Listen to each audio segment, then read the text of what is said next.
And we are live here at DRL TV with the Dynasty Racing League Fastlane Cup Series. I'm proud to bring you 250 heart-pounding laps around not only NASCAR's oldest track on the schedule, but also the smallest. At just over half a mile in length, it has the tendency to produce some of the most memorable moments in racing. We're at Martinsville tonight, boys and girls, for the Armstrong Racing 250. My name's Ryan Branch, and for the second week in a row, I'm joined by none other than DRL's own Zach Wetstein. Zach, Martinsville is definitely different than any of the other tracks we've seen so far this year. Are you ready for tonight? Because I can't wait for this race to get started. It's definitely going to be different than all the other weeks we've experienced here in the DRL series. This track is short, a lot of braking, a lot of patience needed. If these drivers don't have enough patience, we could possibly see a couple wrecks just from people being angry. So we definitely have to watch out for these drivers bumping and banging. Yeah, last night's Northeast Ohio Ghostbusters series didn't go too bad. Just a couple cautions in that race. I thought there would be a little bit more action than there was. One driver, Ryan Hesgard, seemed to make his way through the field. We're going to see who has patience and who really wants those positions tonight, because very easy to move cars out of your way here. Yeah, tonight track position is one of the most key out of the whole year. So you cannot be caught speeding or get damaged, because if you get put back in the back of the pack, you're going to be in some trouble. Yeah, definitely not easy to fight through people here tonight. This track is completely different than any of the other tracks. Definitely, the corners matter, but it's one of those points where you can't really gain too much on somebody in the corner because there's nowhere for your car to go. If you get into the brake too hard, you're gonna get tight and go right up towards the wall. If you don't get up into the brake enough, you're gonna get tight and go right up into the car that's on the outside of you. I mean, there's really not too far you can go. It's very, very difficult to make moves here, and it's hard to distance yourself from the guys behind you. All they have to do is slide it a little harder into that corner, and they catch up to you real quick.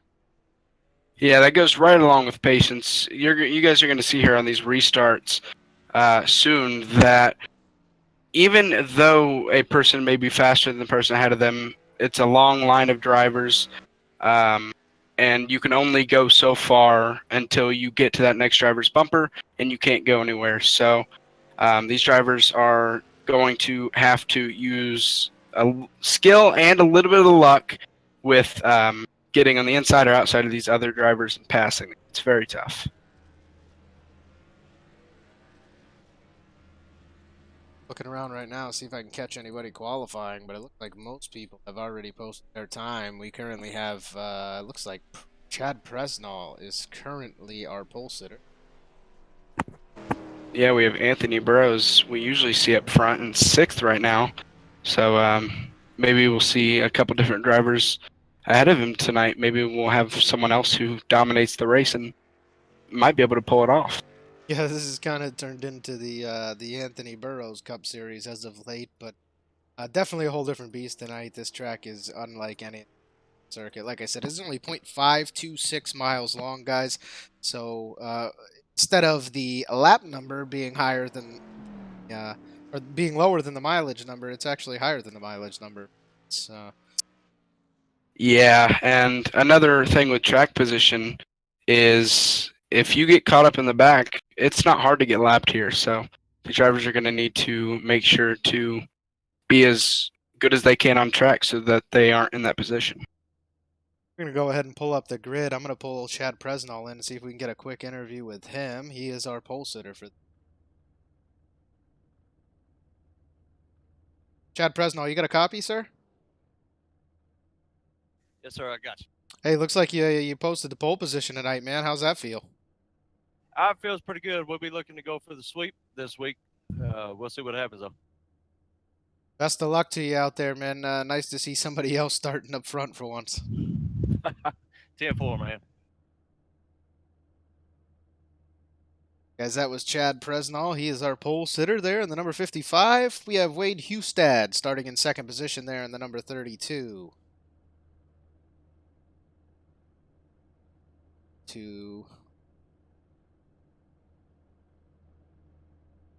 Mike Springer sits third in The number 12 car, Mike Seal 3. I don't know why that says Seal 3, but Mike Seal sits in 4th position there in the number 54.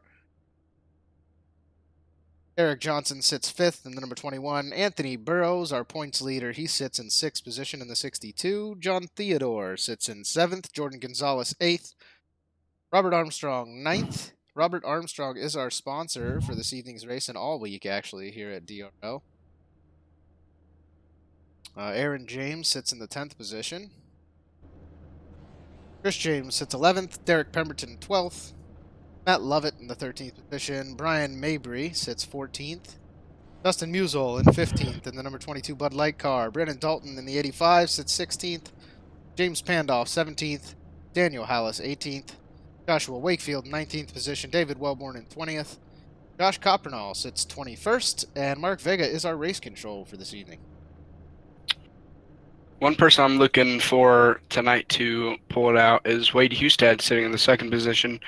Throughout this season, he's been running close up front with Anthony and Eric and a couple other drivers being ahead of him. So I think tonight he'll try to prevail. We'll see if he can do it, though.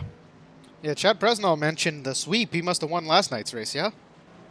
Yeah, he won the GN Series race. He started on the pole, I believe, and he's very fast. He shows it every week. So, like I said, we'll see if he can show it off tonight. Well, these cars are definitely a little bit different than the Grand National Series, but you can only go so fast. The extra horsepower isn't going to help him too much at a track this small. Yeah, this is one of the few weeks where about every car uses almost the same braking point. The trucks and the Cup cars aren't that much different from where they brake. So, but yeah, the extra horsepower on these cars, it's going to be tough to get these cars to turn, especially if they can get on old tires. We'll see how they manage it, though. Yeah, getting them back into the gas too quick is not going to help these guys too much. Yeah, They go do ahead. a couple Sorry. laps around here before they actually get going at Martinsville. It's not just a one-lap thing, but the pace car does pull off down there right before the entry to turn 3. And it looks like we're going to take the checkered flag, Zach. Green flag is out, yes. That's what I meant, green flag, not the checkered flag.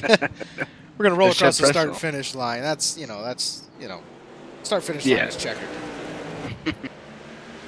These guys come around. It's going to take a lot of patience. I'm going to move back quickly here from up front. Chad Presnell, you see him in 1st there. Wade Hustad in 2nd position in the 32. Mike Springer sits 3rd. Eric Johnson in 4th. Just behind him, you have John Theodore. It's already moved up a few positions. He currently sits 5th there in the number 89. Awesome racing on his part. Anthony Burrows looks like he lost a position at the beginning. But Mike Seal is stuck on the outside. Zach, tell me what it's like to start on the outside here at Martinsville. You kind of stuck out there? Yeah, you kind of feel stuck, but one thing is just patience. You've got to look for that opening. Yeah, you may lose a couple of positions, but you just got to get back inside. A very long race, so they just got to get back on that inside and work forward. We got a ton of laps ahead of us here. Looks like I had a little mix-up there at the top. I don't know why my graphics aren't sequencing correctly, but we are green. We're 3 laps in out of 250, just heading into lap 4 here. Mike Seal sits in the 7th position. You see him there in the number 54 car. Robert Armstrong, tonight's sponsor, he sits in 8th position in the number 3 Duracell car. You see there. Aaron M. James in the 66, he sits 9th. Derek Pemberton in the 81 sits 10th. Jordan Gonzalez 11th. And Chris James back there in the 82, he sits in the 12th position currently. Yeah, these drivers are doing very good at spreading it out. As we usually see week in and week out, they are giving each other room. You don't see anybody really beating and banging yet. Only, 5 laps in. So, yeah, it's very smart of them to just keep it clean for now and leave the hard racing for later. Yeah, I keep watching the 82 here, Chris James. He runs right up on Jordan Gonzalez's bumper into every corner. Very easy to catch the car in front of you. If you hit your brake points correctly, you can kind of run guys over. So we're going to see a lot of people trying to dive it inside, get people a little bit loose, maybe give them a little bump in the rear to move them out of their way. But if we go back up front, we now have Wade Hustad currently sits in the 1st position. He just passed Chad Presnell for 1st.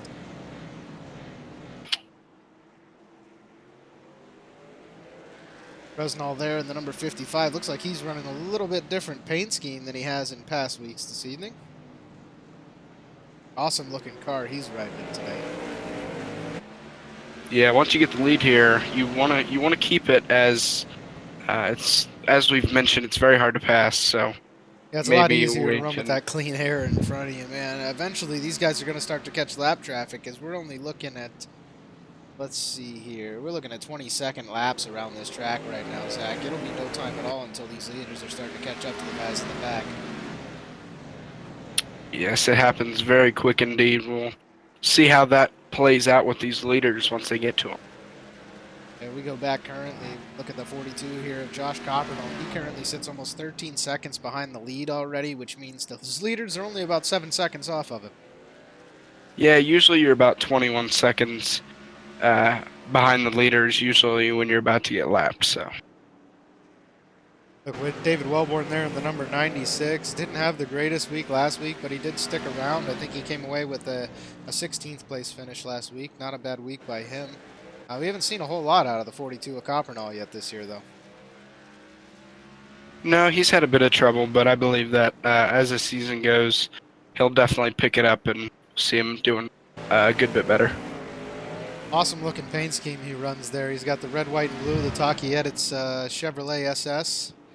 Sweet looking car.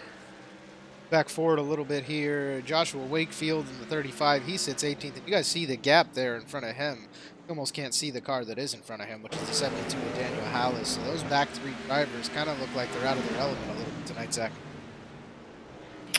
Yeah, or you never know. They could be playing it patient. So we'll just have to see as the race goes. But you will see a few stragglers, not to throw any shade at these drivers, but you will see a couple drivers who will be in the back of the pack and eventually get lapped. But Martinsville isn't for everybody, so. Yeah, everybody's got to race somewhere, right? And Martinsville is definitely not an easy track to run. As we see the 72 there, Daniel Hallis right on the bumper of the 74, James Pandawson. He makes the move to the inside. And this is what I mean, guys. Pandolf is absolutely stuck out there on the outside lane now. It's going to be an easy pass for the 72 of Daniel Hallis there in the Northeast Ohio Ghostbusters car. Gets around the 74 pretty clean. Yeah, not to take away from that racing, but as we mentioned, if you look at Josh Coppernall and the leader, they're already starting to get on the same straightaway. So as we've said, that leader will catch the back of the pack very quickly. And that's where we're going to have most of our accidents, I have a feeling, tonight, Zach. We're on 16 out of 250, and if there's going to be issues, everything's kind of single-filed out to this point. But these guys that are catching up to this lap traffic, they're going to want to go, and they're going to want to go quick, so the guys behind them aren't catching up. And if the lap traffic doesn't let them by easily, it's not going to be a pretty sight. Yeah, and we'll probably see a few people, if not more, trying to protect their lap. Obviously, Josh probably will let them go, but later on this race, you'll see more and more lap cars trying to protect their lap, and that could make it interesting as the leader going below him right here. Now see David Wellborn there in the number 96. He comes down pit road already. I don't know if he had issues with his car or if he's deciding to park it here tonight. It looks like the front of his car is pretty messed up. Might have got himself into the wall. A lot of the time, guys, we're not going to see too many people getting very loose. These cars get really, really tight. The guys will get into the brakes. The only time they're really going to get loose is if they overbrake. And you're going to see them pushing up towards the wall. That's the only time you're really going to see them lose these cars. Yeah, it gets very loose off these turns. These drivers are going to have to be easy with that throttle. Even though these speeds are so far down in those turns, with the weight of these cars, that car can get sideways. We just saw Mike Springer there in the number 12 Butterfinger car. He got back in the gas a little bit too quick. You kind of got to ease into it as you come through that corner. What do, Zach? You just brake hard and then coast it through the corner and then smash the gas on your way out, or do you kind of leave a little pedal, a little foot into the pedal the whole way through the corner?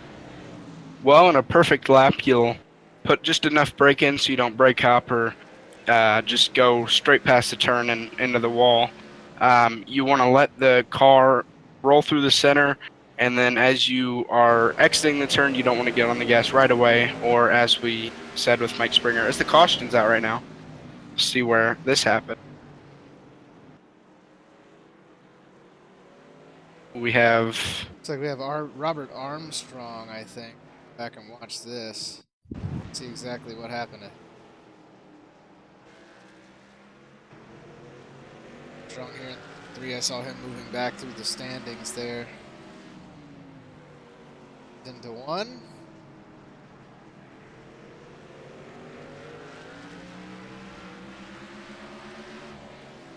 Got a little bit loose coming out of turn 2 there.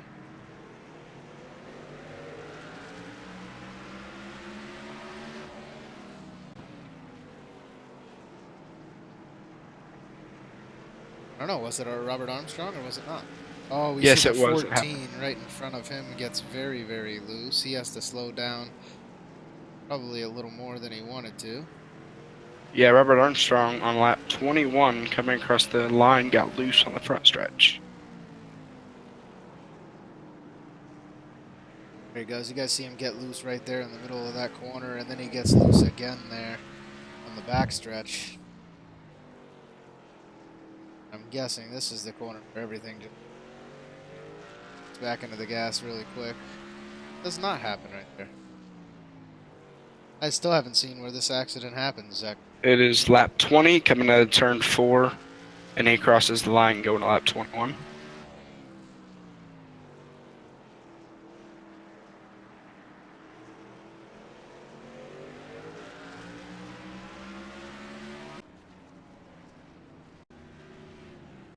It just looked like he came off the turn, and as he thought his car settled, he got really loose. And Oh, and you guys see him there. Yeah, he points the nose right in towards the start-finish line and hits the inside wall. Very, very good patience by him to stay still, not pull out in front of any of these other cars. It can be hard just to flip your car around on this front or back stretch.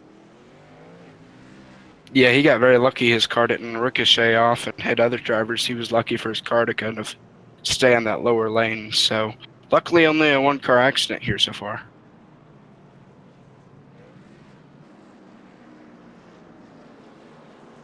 I don't know why, but for some reason it went back to the beginning of the race when I was going there for him, so...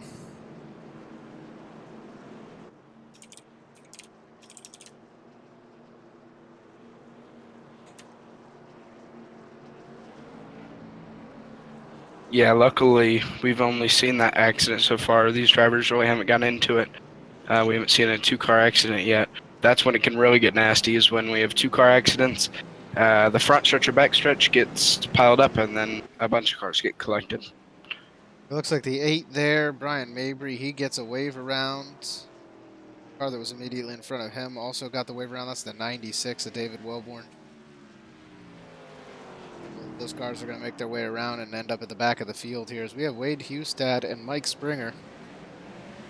They're going to take the green flag. Hustad gets out to a quick jump there. Question is Mike Springer going to get stuck on the outside? And it kind of looks like Presnell is going to push the issue and not let him have that inside line, Zach.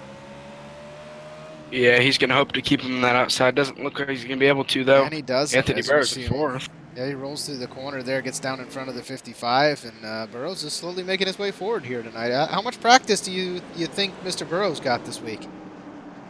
I think he has had a good enough practice. As he's fast every week, and obviously you don't get fast just by not running. So a lot of, pretty much all these drivers put in good practice during the week and weekend to be as fast as they can these weekends. So I think he's definitely put in a good enough.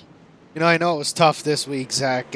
Martinsville and official races weren't pretty. They actually set a race incident limit in iRacing, and they don't adjust the settings much for small tracks like this. So the tiniest little bump, which is fine to give you an incident points on bigger tracks where you don't plan to actually run into anybody, those can add up really quick at a small track like Martinsville and disqualify you from a race. Yeah, any of the slightest contact in iRacing will probably give you a 4X, and when we say 4X, we mean incident limits. So if you hit somebody, it's a 4X. You can climb with those X's, and it can get you disqualified. Yeah, just a few of those at a track like this, and you are done for the night. I know I've seen multiple times this week where you had 10-plus drivers in one race of 24 that were completely disqualified. So maybe these guys didn't get as much practice as they would have liked, and if they did, they were probably running out front all night. Yeah, this is one of those tracks where it takes a lot of practice. So definitely not a track you can just blow off during the week.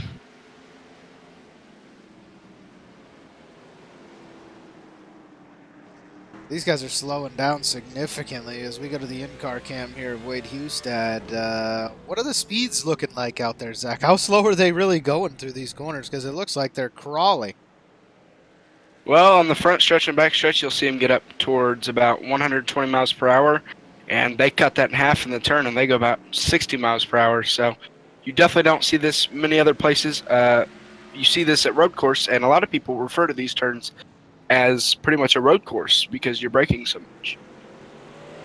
You're definitely heating those brakes up. The guys got to be using a little bit different equipment here tonight than what they normally use. I can only imagine that calibers are beefed up a little bit for tracks like Martinsville.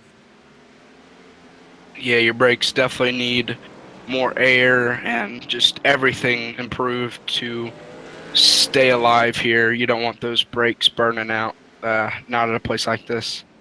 Yeah, I mean, they got to use heavier duty calipers so they're not, you know, as light as they normally are. Same thing with their discs. Maybe a few extra holes in the discs this week. Yeah, you never know. Anthony Burroughs trying to make a move there for third, though. It doesn't actually work out. He ends up a little bit behind there on Presnall. But again, with the top end of these cars and the amount of horsepower that they have, there's no doubt he can catch right back up to him heading into a corner here. He just has to wait a second longer to hit his brakes. Yeah, if you go on to Anthony Burroughs real quick, you'll see him running that second lane. Yeah, and he's running the middle of the corner instead of the low line like everyone else. Yeah, and it may seem like a bad idea here, but what he's doing is he gets beat into the turn, but his car gets a little bit better ride out of the turn. And in Martinsville, that's very important. What do you think that does for his tires as well? It definitely helps them because he's not turning the wheels as much, I would say. And when he gets that drive off, he is having a little bit of a straighter exit. And when you have a straighter exit, that means you're turning the wheel just a little bit less than the others. Yeah, you don't have to get so loose and scrub all that rubber off the sides of the tires, that's for sure. We still have Wade Hustad here in the 32 No Fear car. He still leads our race. Mike Springer sits second, Chad Presnall third. Anthony Burroughs sits fourth currently, as you guys saw. Go back here to John Theodore.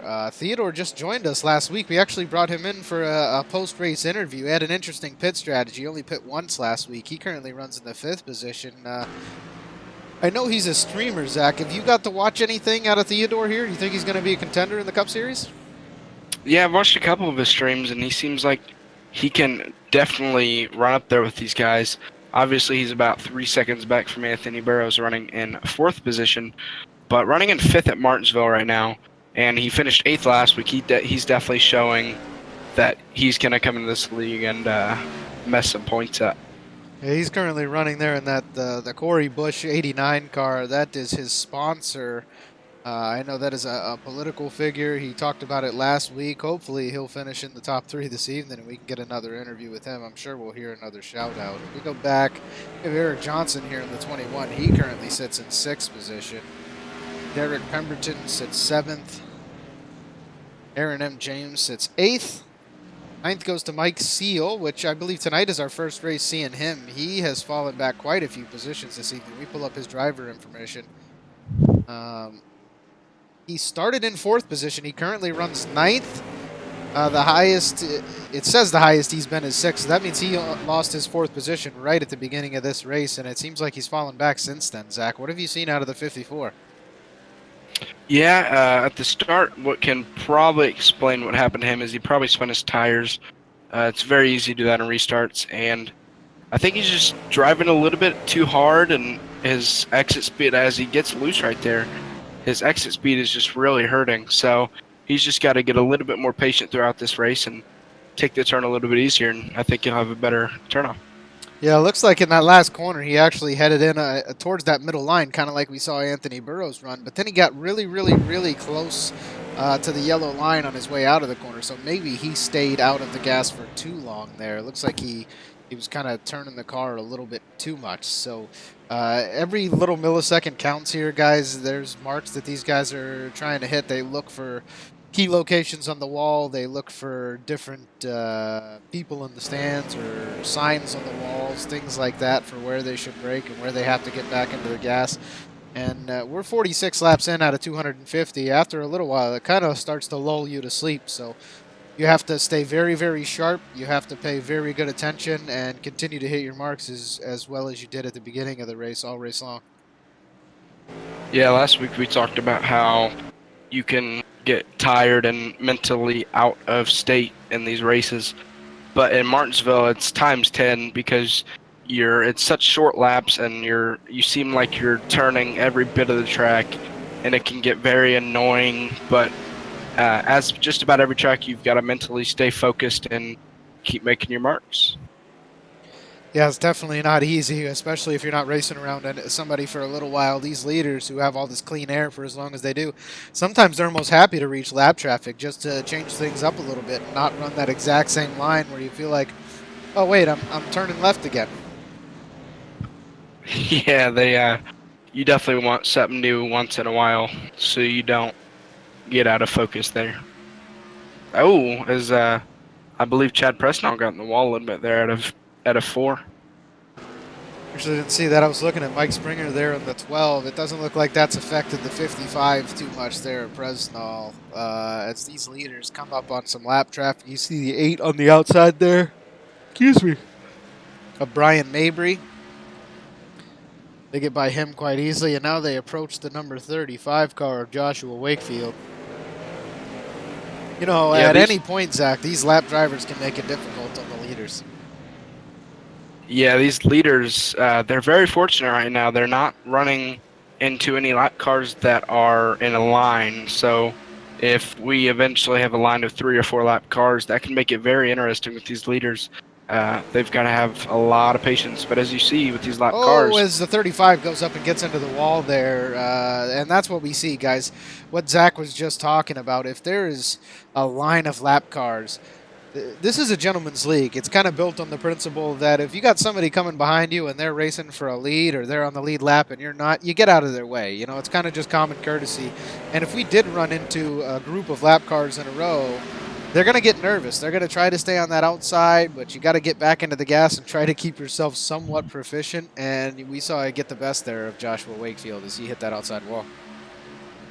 Yeah, if you see these leaders, that gap between first, second, and third and fourth, it's been pretty close, but it's tightened up a lot since they've gotten these lap cars. Yeah, it has. And there again, you guys just saw the 42 of Josh Coppernall as they moved around him. He went very, very high in that corner, which is just losing himself some more time. And, you know, on one hand, yeah, you do want to be nice and let the leaders by, but you don't want to give up too much track position. You don't want to continue to lose precious seconds off of every lap. Yeah, and that's what you'll see with lap cars if they're racing somebody. You don't want to give up that position to somebody, so that can also bring trouble to the leaders when they're trying to get by.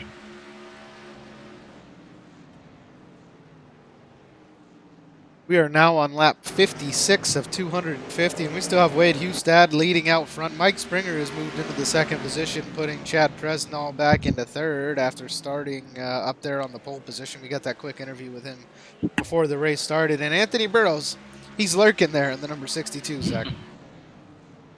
Yeah, I think he's being patient here, as we usually see him. He's riding it out and doesn't want to get anything too serious right now, as we still have little under 200 laps to go. So he's just going to ride it out, I believe, and not race too hard right now.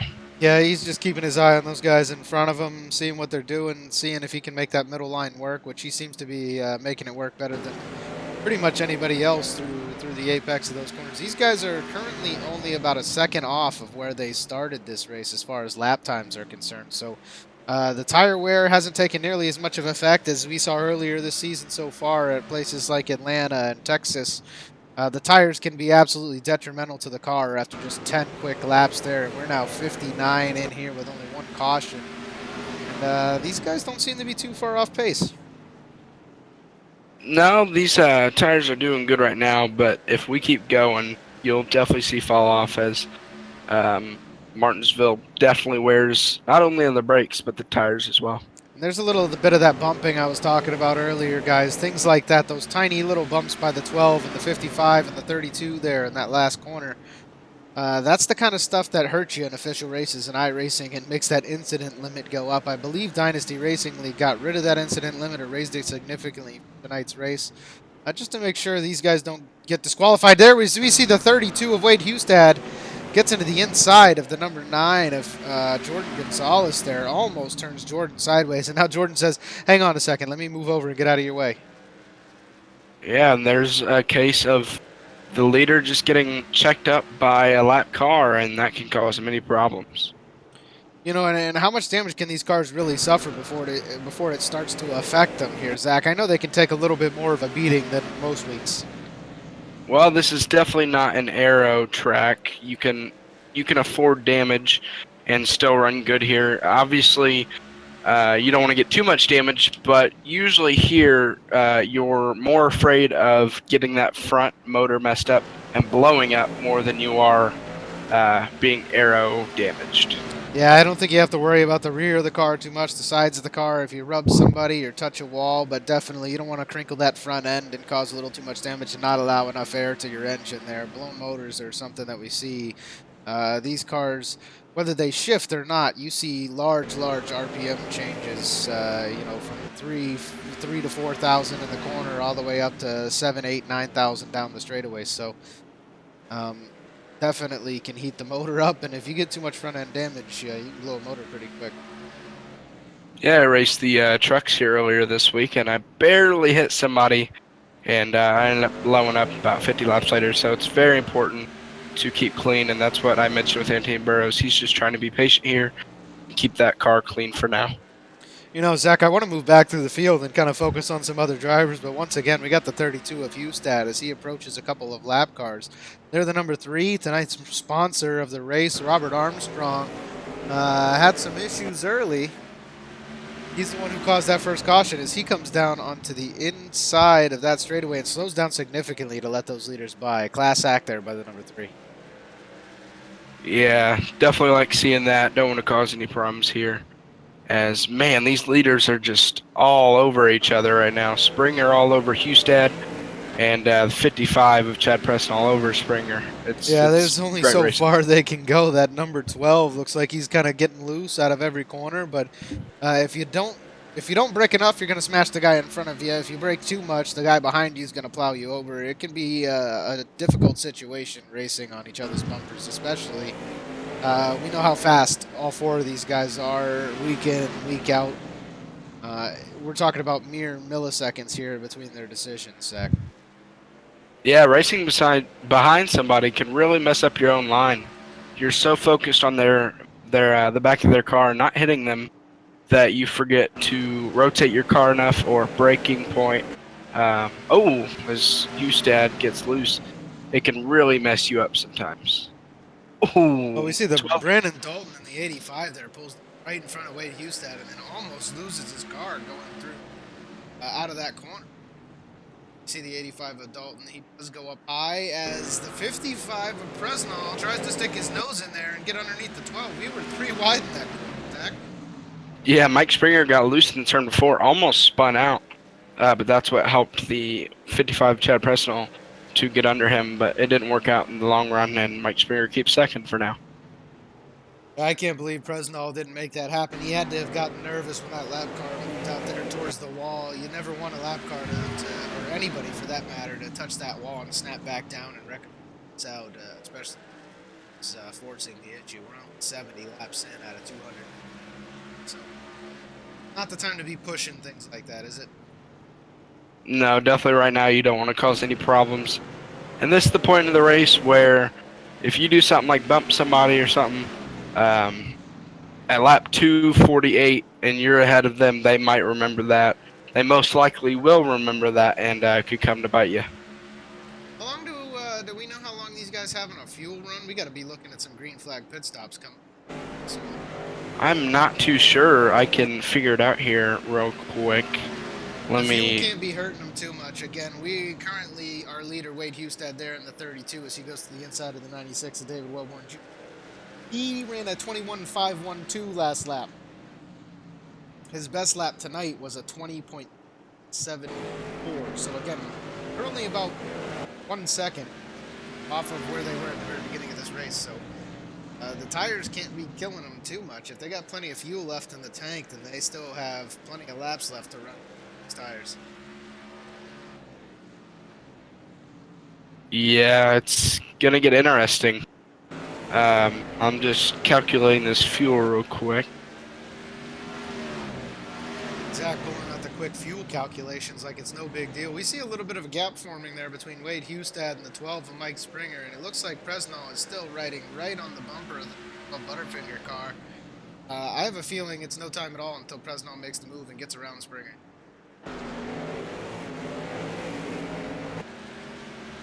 And you still have there the 85 of Brandon Bolton that's still running comfortable. 62. We'll go back and look. 89 there of Mr. John Thea currently sits in 5th. He is 7 seconds off the lead. 4th position is only 2 seconds off the lead. So huge gap. That just goes to show you, you know, who our premier drivers are, who the guys that are very, very, very.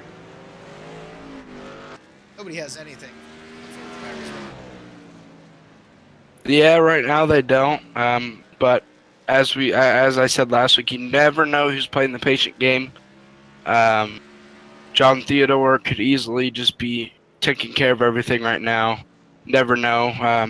You only have to wait till the end to see what these drivers are really doing. But yeah, right now the top 4 are just running away with it. Yeah, you can at least expect a caution or two still here tonight. So he's probably just keeping the car clean. He doesn't have to really deal with too much traffic. He doesn't have to get too and try to stay right on anybody. He's kind of just coasting right now. I'm sure he feels great part there. Same thing with Eric Johnson back here. He currently sits about 12 seconds behind 21 as he passes James Pan 74 side. He's typically ran up in our top 5 so far this season there in the Rockstar. Doesn't look like he's having the best of nights tonight. I know he currently sits 6th, but I imagine he wishes he was a little closer to the front. Yeah, we usually see him up front there with these guys, but we'll see what he has in store, as we've seen him in recent weeks pull off very different fuel strategies, so we'll see if that comes into play. Yeah, he's definitely had some different pit ideas than the other guys in the last couple weeks. I think he was the very first, actually 2 weeks in a row now. He has run 1 extra pit stop than everybody else on the field, and for some of the guys, he's ran 2 extra pit stops. So, see if he has anything up his sleeve this evening. So once again, we should expect a caution at some point this evening. We're on 82 out of 250 laps here at Mark. Yeah, sorry I haven't figured out the fuel yet. I'm trying to figure it out as quick as I can. Run out faster than the fuel is. Yeah, for sure. As if we look at the standings here, this is how quickly people can get lapped here, as only the top 10 are on the lead lap right now.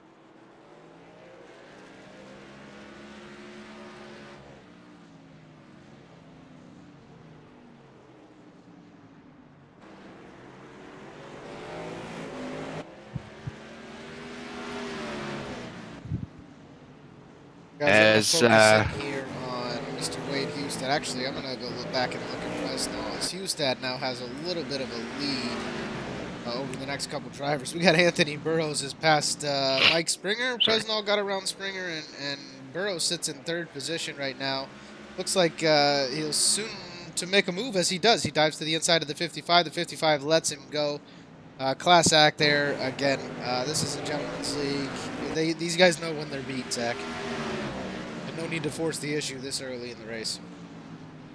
Yeah, definitely smart by these drivers just to not cause any problems, as the leader's obviously faster, so no reason to cause any trouble with this many laps to go. So, yeah, class act by these drivers to let the leaders go.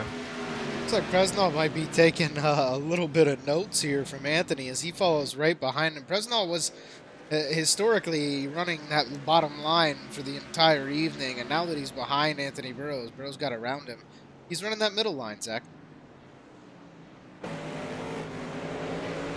Yeah, he's making that work.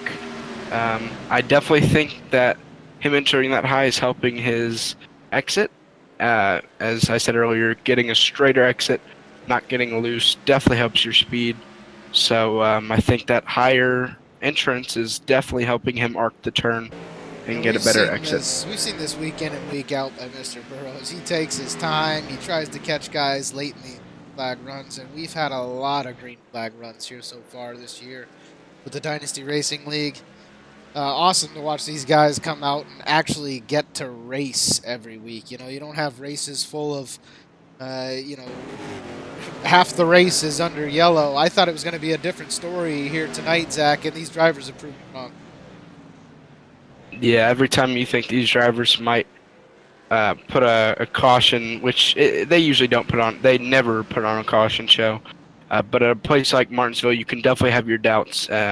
And right now, yeah, they're definitely doing really good. As Anthony Burrows, that last lap, has caught up to the leader 0.3. So I definitely think he was saving those tires sitting in fourth.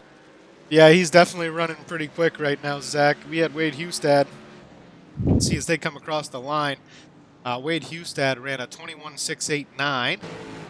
And Anthony Burrows running 21.701, so not much faster on that lap like he was the last one, Zach, but he did run into a little bit of lap traffic there with the 72 of Daniel Hallis, so things can definitely change quick depending on what cars are in front of you and how quick or slow they might be. Yeah, Wade Hustad's got to be thinking right now, are you kidding me?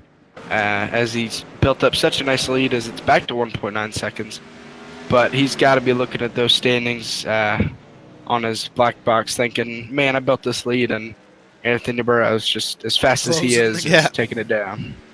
Yeah, the last lap with 21.567 by Mr. Hustad. We had a 21.665 by Anthony Burrows. So, again, lost just a little bit of time. But the lap right before that, Burrows was about 0.3 seconds quicker. So I think it really matters if Burrows has cars in front of him or not, because he's kind of running a little bit different of a line than everybody else is. And it's got to be nerve-wracking when you see not only somebody coming in your rearview mirror, Zach, but you see him coming maybe in a different line than everybody else. They're not diving underneath you like all the other drivers that go around them. They're kind of taking the middle of that corner. I don't know if maybe we need to see an adjustment by Burrows here when he's actually catching these lap traffic cars as to not make him as nervous. Yeah, he's keeping it pretty low. I think these drivers are communicating in their chat.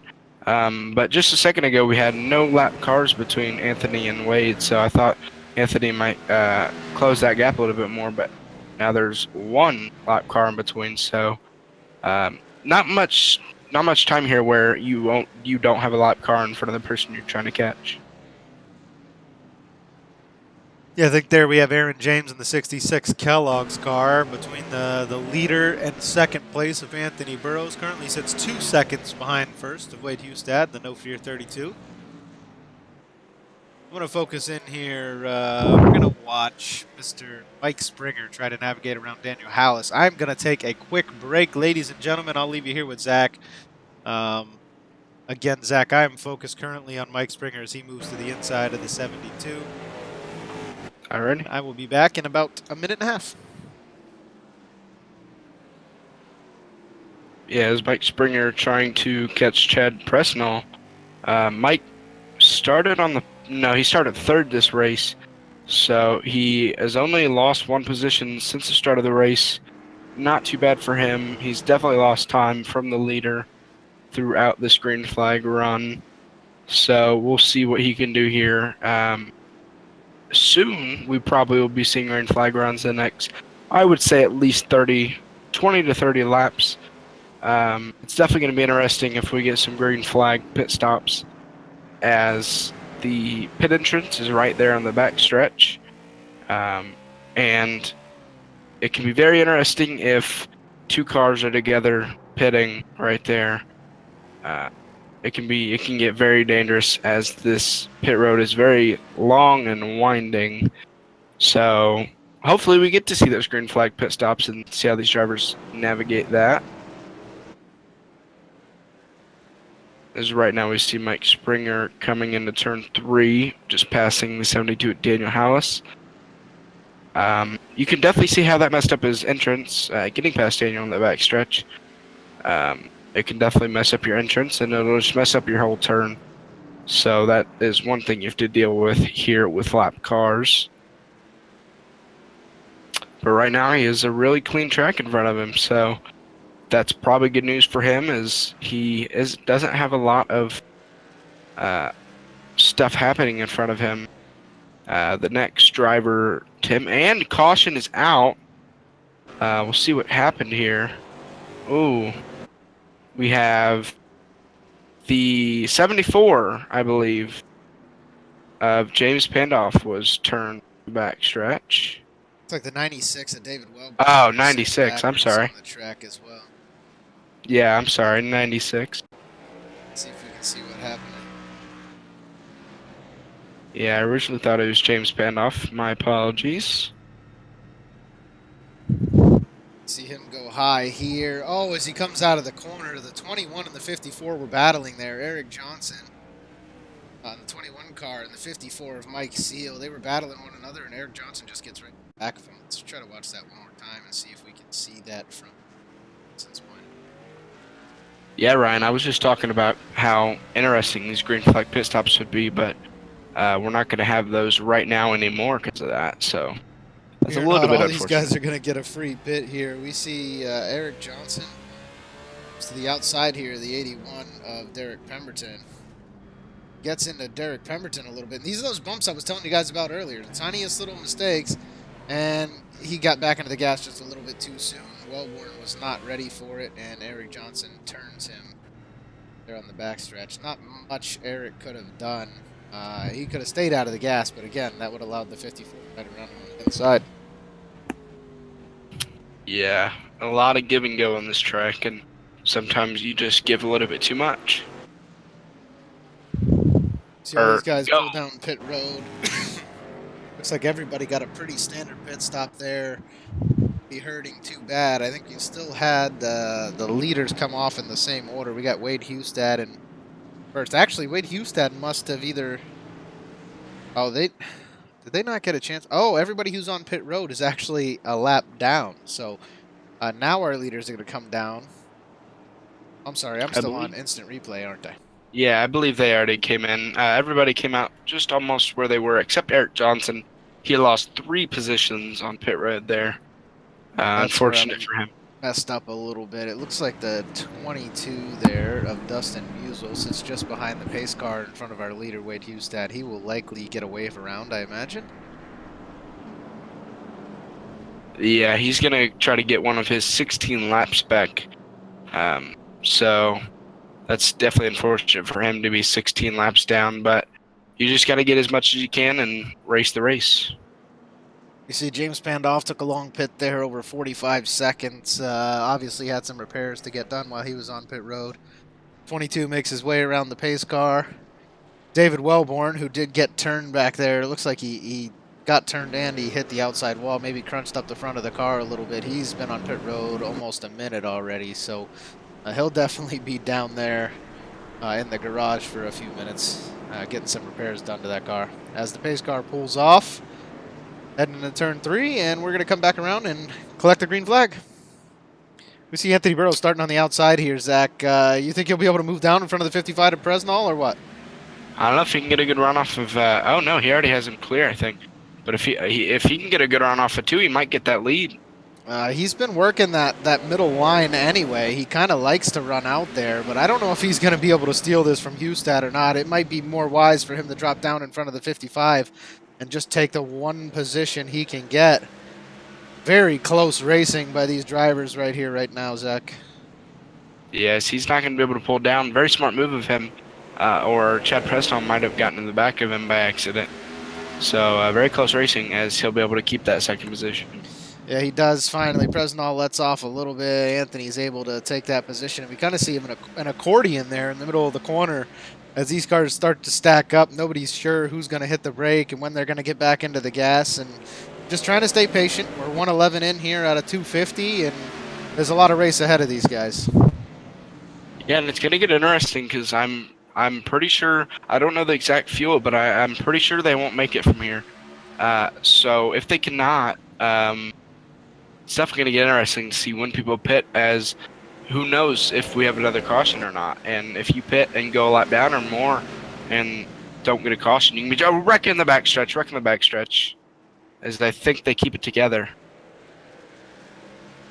Do you know who was involved in that, Zach? Maybe I can go back and catch it real Yes, quick on it a was replay. the 72 of Daniel Hallis.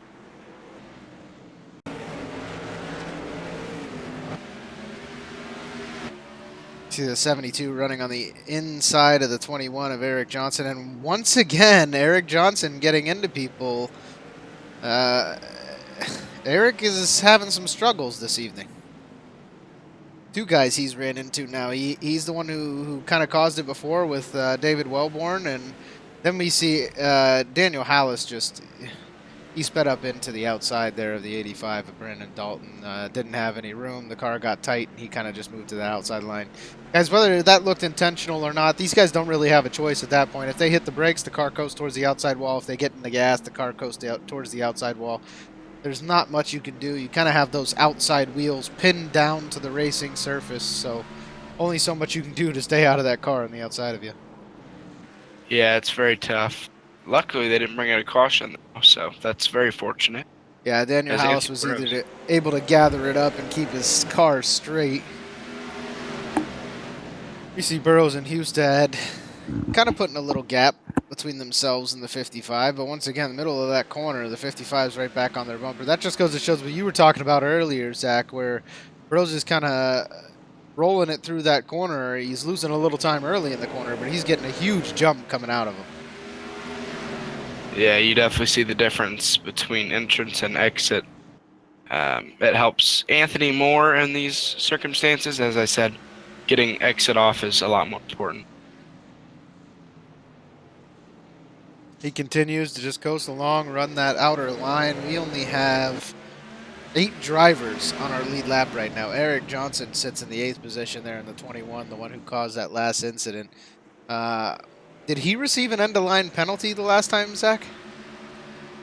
I'm not too sure. No, he had a I think he messed up on pit road. I could be wrong, but I think he might have had a slow pit stop. If not, then yes, he very well could have gotten an EOL. Yeah, a lot of what Dynasty Racing League tries to do, try to make the league as fair as possible. If you actually cause an accident, they do move you to the end of the line. It's kind of their way of punishing you a little bit. So, and it's just to keep everybody clean, make sure these drivers are putting everything they've got into the race and not holding any grudges against any of their fellow drivers. Yeah, these guys are very nice to each other, but you've got to think that throughout a long season like this, we're only a short way into it, but as this season builds up, you can definitely probably say that people have grudges in the back of their mind that they'll keep for later in the season. Oh yeah, the rivalries are going to build up over time as we move towards closer and closer to the playoffs. You never know when something's going to come back to haunt you, and that's just another incentive to kind of try to run your fellow drivers as clean as you possibly can and as hard as you possibly can. We don't want to take anything away from the drivers here tonight and how hard they run, but we've seen similar guys in the top 5 week in and week out. They run very, very hard. They run away from the rest of the pack, and they finish mere seconds or half seconds, tenths of seconds off of one another. So there's definitely ways to stay clean and also race very, very hard at the same time. Yeah, not to get too ahead of ourselves, but I'm definitely looking forward to the road courses of this season to see if the same drivers stay up front or if we see different drivers emerge. Oh, I think there's going to be little bits of change-ups. I think we've only seen him once, maybe twice so far this season. Tommy Bordeaux is very, very good on road courses. Eric Wolf is a very good road course driver. I know he's ran towards the front most races so far this season, but I can guarantee those road courses won't be the Anthony Burrows show. Yeah, I raced at Sonoma with Eric and Tommy last season, and yeah, they are 2 very talented people at road courses. That should be definitely interesting to see. As we saw on the last green flag run, very close racing between 1st and 4th. I think we might see John Theodore in that 89 car creeping in at 5th. As we were talking about earlier, he was definitely coasting the last time during that last green flag run because he's having no problem sticking with these top 4 drivers this time around. Yeah, I definitely think that he's got the push button a little bit more activated this time around, as we are almost under 100 laps to go, about 24 laps until then. But I think he's definitely pushing it a little bit harder. Yeah, just over halfway here at Martinsville. Once again, I want to thank our sponsor this evening, Armstrong Racing, sponsored by Robert Armstrong and the number 3, who's running here this evening. Huge thanks to him for sponsoring this race tonight, and of course the series sponsor, Fastlane Complete Car Care LLC. Yeah, definitely grateful for the sponsors of these series. They keep it going fun-wise, and just it's great to bring awareness to whatever they're sponsoring. So it helps both sides, really.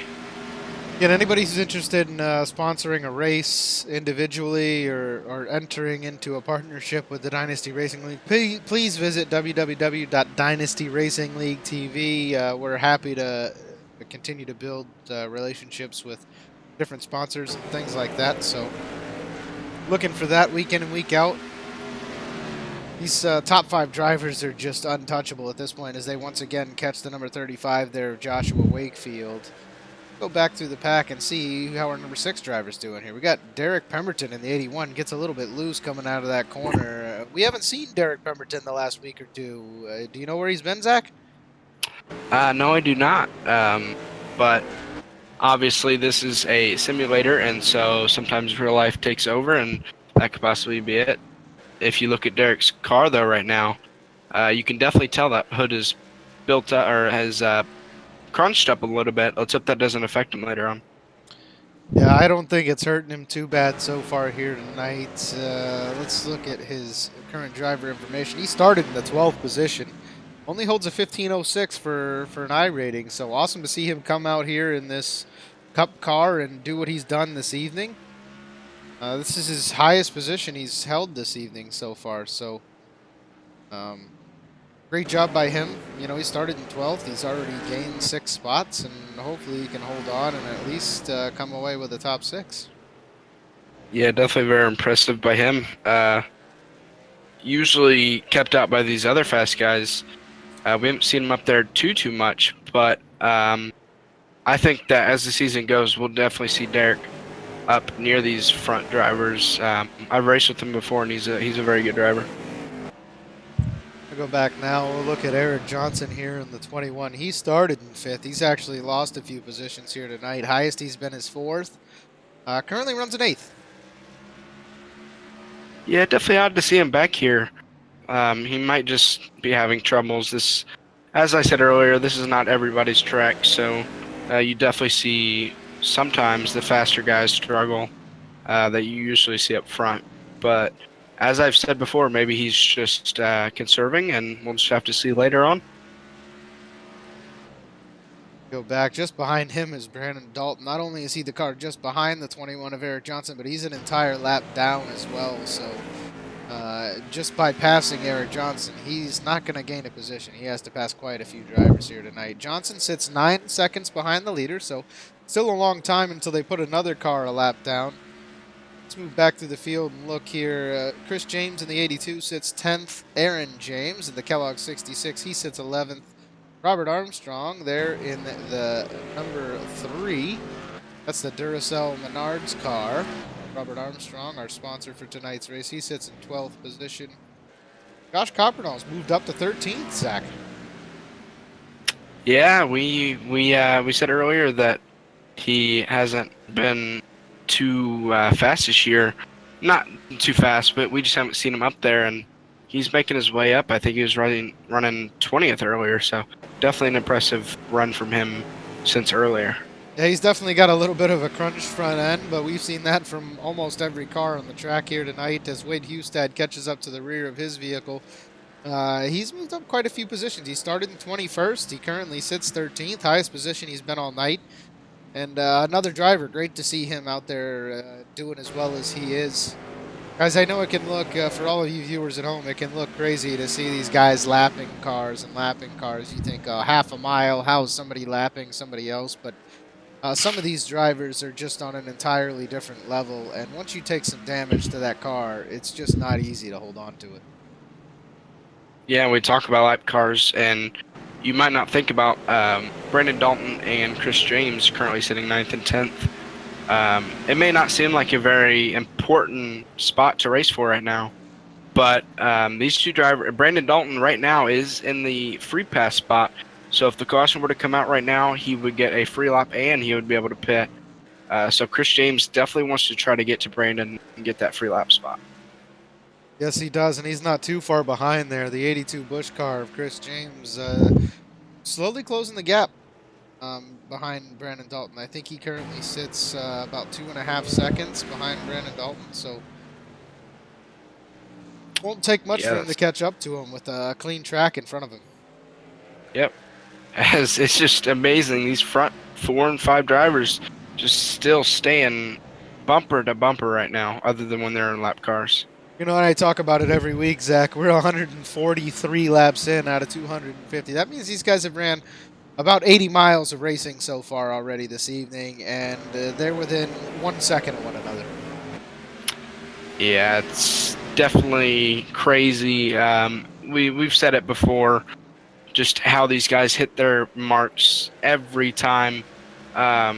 With 250 laps, you hit your brakes about 500 times in this race. So that leg can definitely get tired as you're hitting that brake pedal a lot. Yeah, you are, and you got to hit it at the right time, and that doesn't include any time you got to come down and collect, stop in the pits and things like that.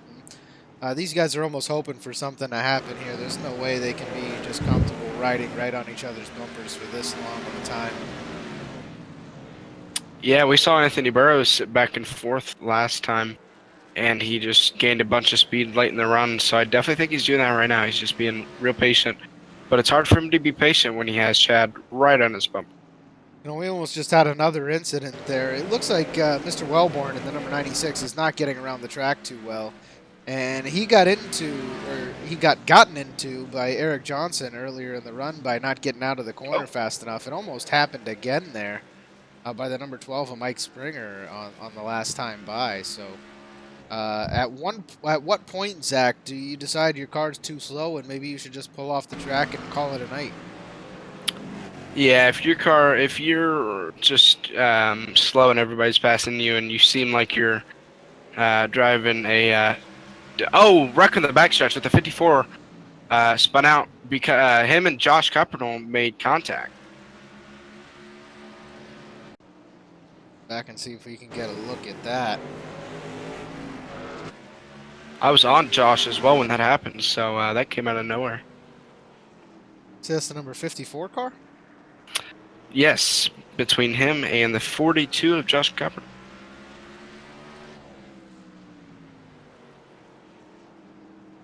Coppernoll had moved up into the 13th position.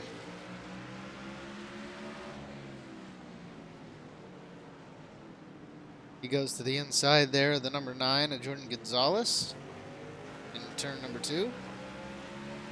Actually, I'm sorry, that was turn number 4.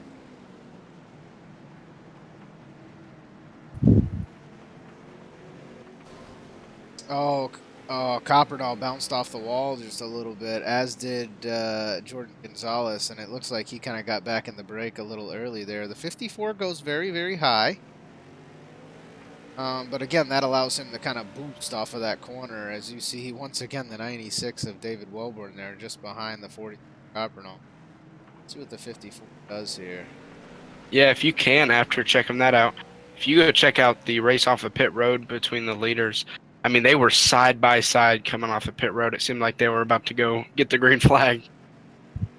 Yeah, that looked almost kind of like maybe a little bit of netco. Coppernoll came down, the 54 came up. They met in the middle there, so definitely unfortunate. Coppernoll was gaining some positions, but that's going to hurt. Yeah, it's unfortunate for him. This pit exit. At the 62 of Burrows, just behind him is the 55 of Fresno. 32 of Hustad in front of both of them.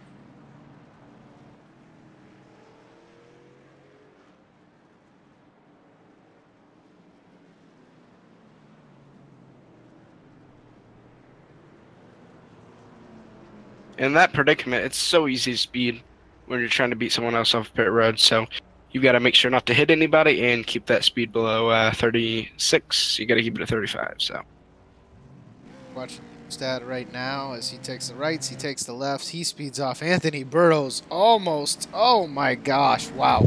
All four of those cars left pit lane within a quarter Yeah. of a second of one another. That was definitely awesome to watch, Zach. Yeah, it was crazy. It definitely shows the how much these guys even want to win the race off of pit road. It may not seem that important, but every position you can gain, especially in Anthony Burrows' position, is very important. Yeah, it definitely looked like Hustad was going to be able to get him there.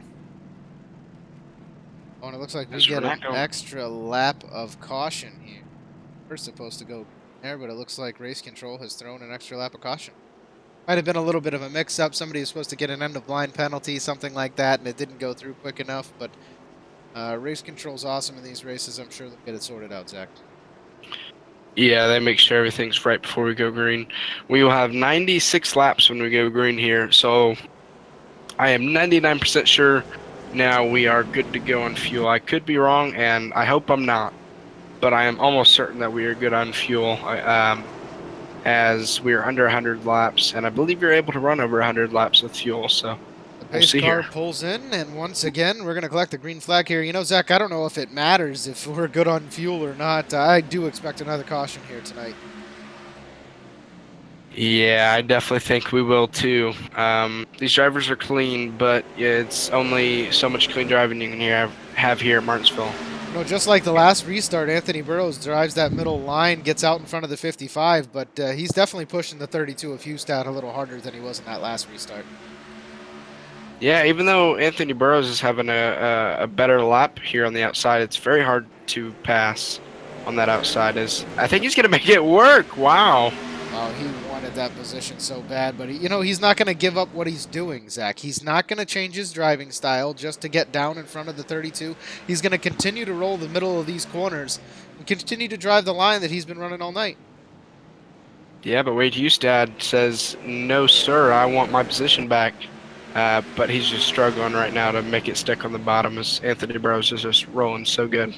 You know, I think these guys are just running such similar times. A 20.666 for Hustad, a 20.622 for Anthony Burrows. I think they're just very, very equal to one another. Yeah, a lot of tracks you see people ride side by side. It's not weird to see, but at Martinsville, seeing two cars ride side by side this long is definitely amazing. Yeah, definitely fun to watch. But again, I think they're both in their preferred line, which is amazing to me. They can run equal lap times. Anthony's in his preferred line up there a little bit higher than Hustad. Hustad's in his preferred line down there towards the yellow line. And they're... Oh, man. What a battle up front. Yeah, I said earlier we would, later in the race, start beating and banging. And Anthony Burrows and Wade Hustad hit each other a little bit there last lap on the front stretch. So they are racing hard for this position. They realize how important it is. We do still have 90 laps to go here, Zach, but we've discussed it all evening. If these guys are going to pass one another, considering how close they are in speed, they're going to have to do it before they reach lap traffic.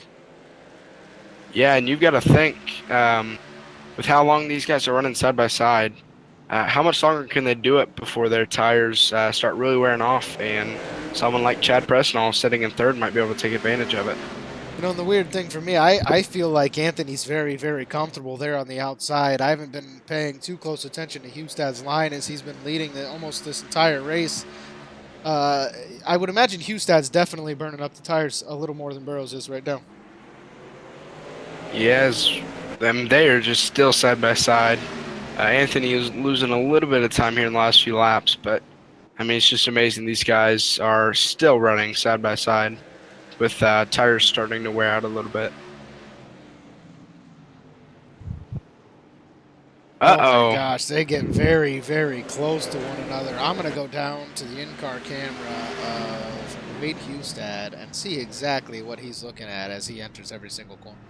See here as he comes off the corner, you're going to see Anthony Burrows move to the outside of him. You catch a glimpse of his car, and then Hustad dives it right back into the corner, and Anthony Burrows' car kind of disappears in the side. So,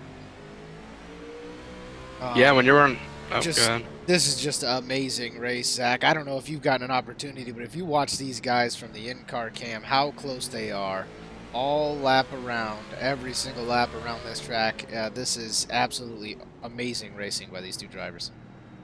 Yeah, and respect to both drivers for keeping it clean and running this far side by side. But when if you're watching Wade Hustad, it's harder for him when running under somebody because he's got to keep it stuck to the bottom, and coming off that turn, he can't get loose and get into Anthony Burrows. So right, but he does have to get back in that gas soon enough to make sure he can continue to keep his lead. It's got to be tough. Anthony is getting that run out of every single corner, and as soon as it looks like Anthony's going to dive down in front of him into one of these corners, he continues to stick that middle line. And as Anthony, it looks like, has finally, Hustad gives up the position, and Anthony does move down just a little bit. So the weird thing with Burrows there is he doesn't want to run as low as Hustad was running, but he does kind of want to dip down into that lower lane for just a second. So they kind of overlap each other's lines a little bit. Yeah, if you watch Anthony, he starts in the high lane, and what that does is it helps him kind of exit the corner better, as I've said before. And so he'll use that lower lane just for a little bit, just to help his car turn. But other than that, you see him in the second lane a lot. Yeah, he just touches that inside line as he exits the apex, and he turns his car far enough to the left to where the tires really start to bite, and then he's right back into the gas.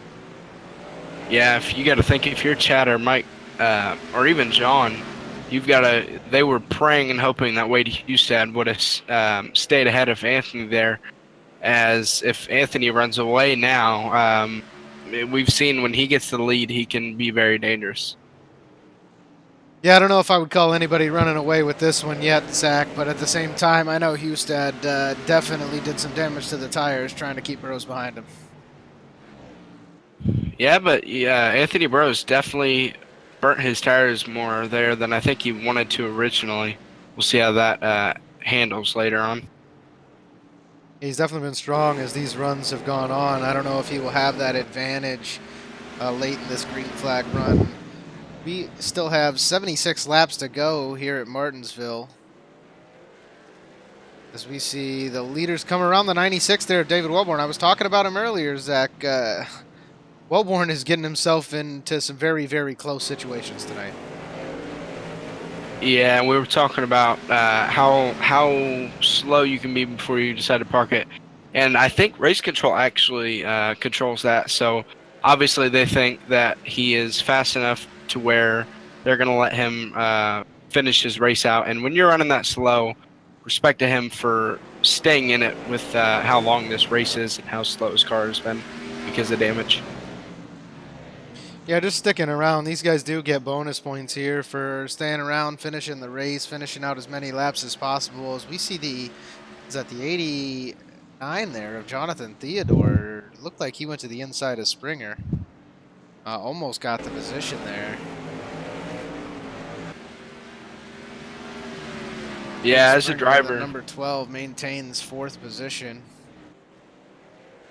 As a driver here at Martinsville, you can, even though it's a small track, a half mile, with 60, 70 to go, even though it's so short of a track, those laps can still seem like they're going by very, very slowly, as you're just doing turn after turn, and it just feels like it's going to take forever.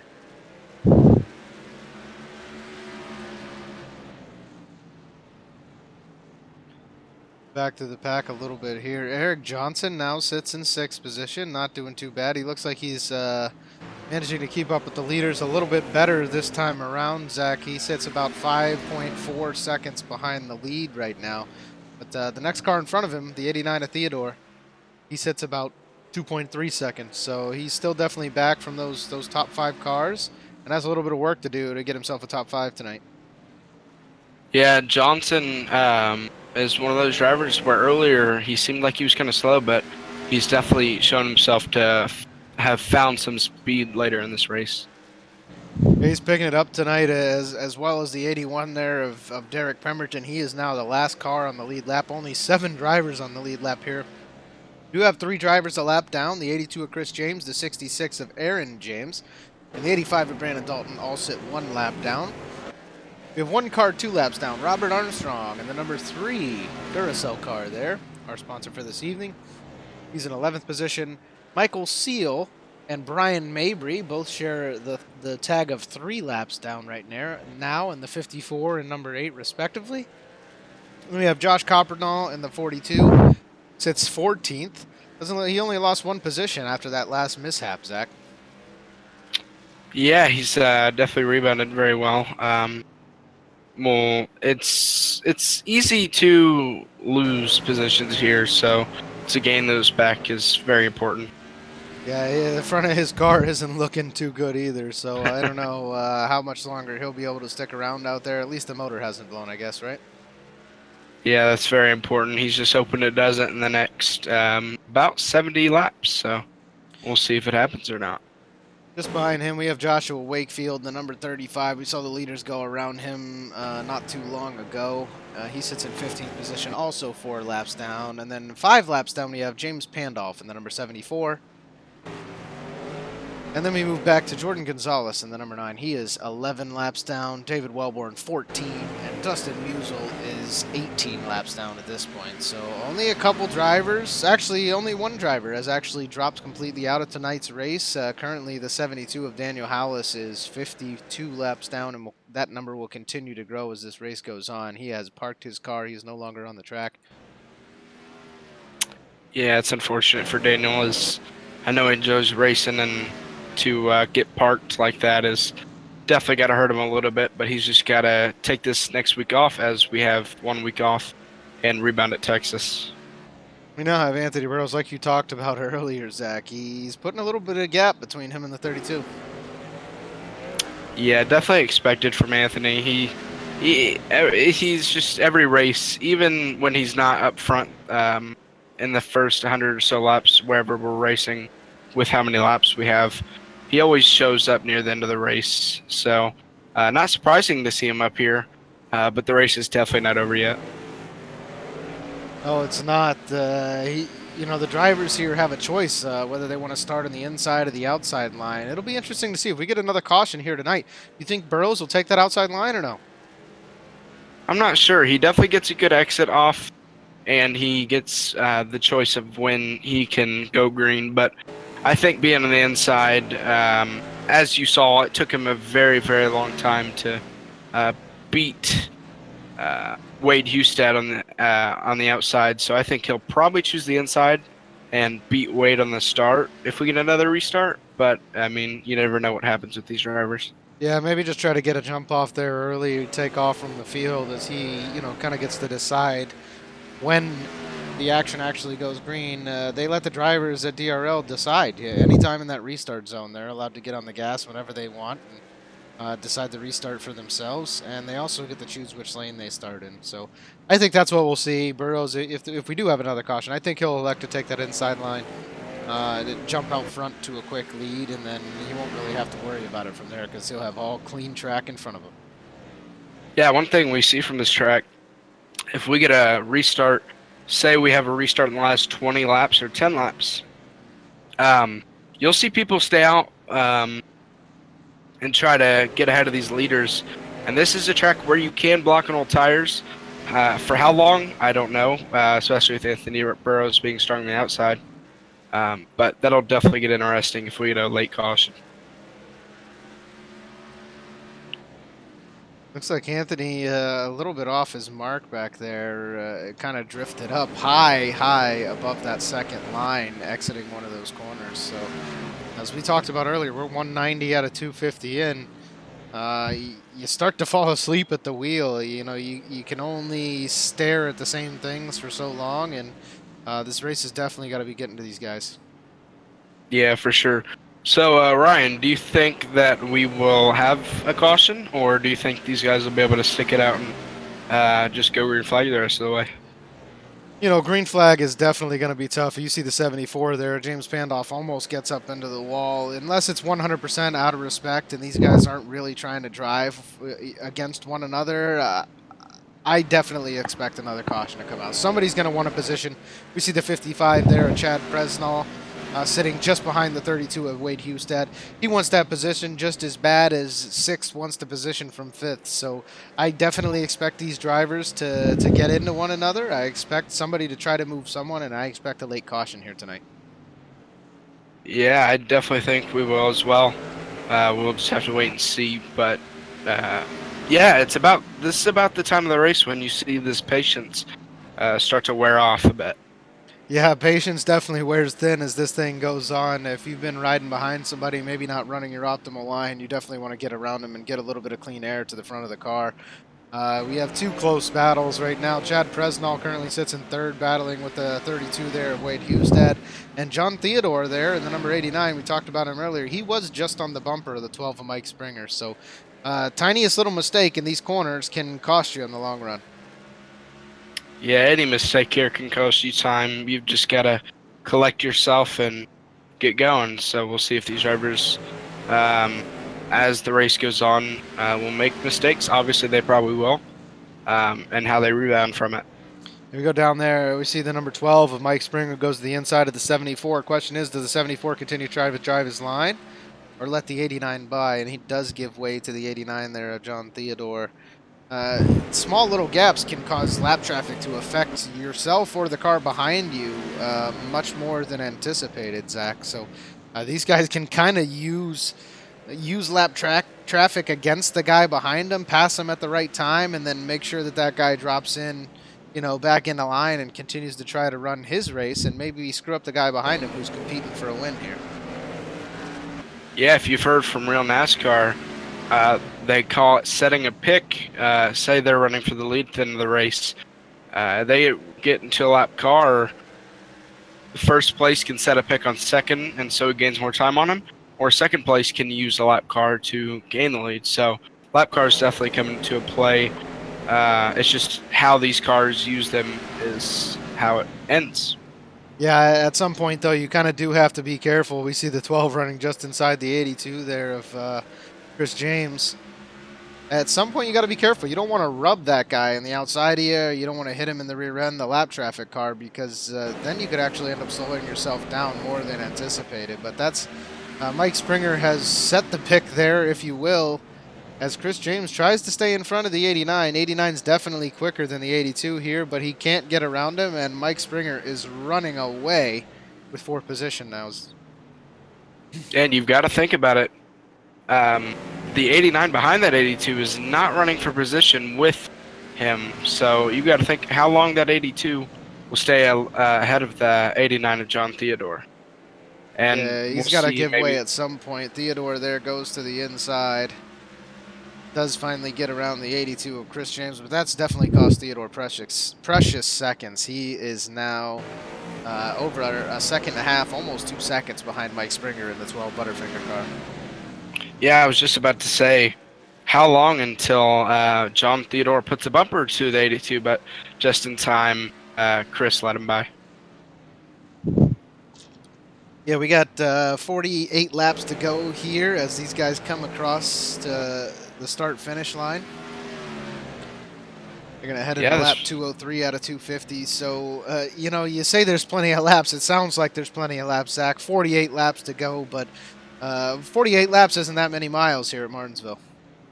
Yeah, it goes by quickly. It's about a mile per 2 laps, a little over a mile. So, yeah, you tick the miles off pretty quick here.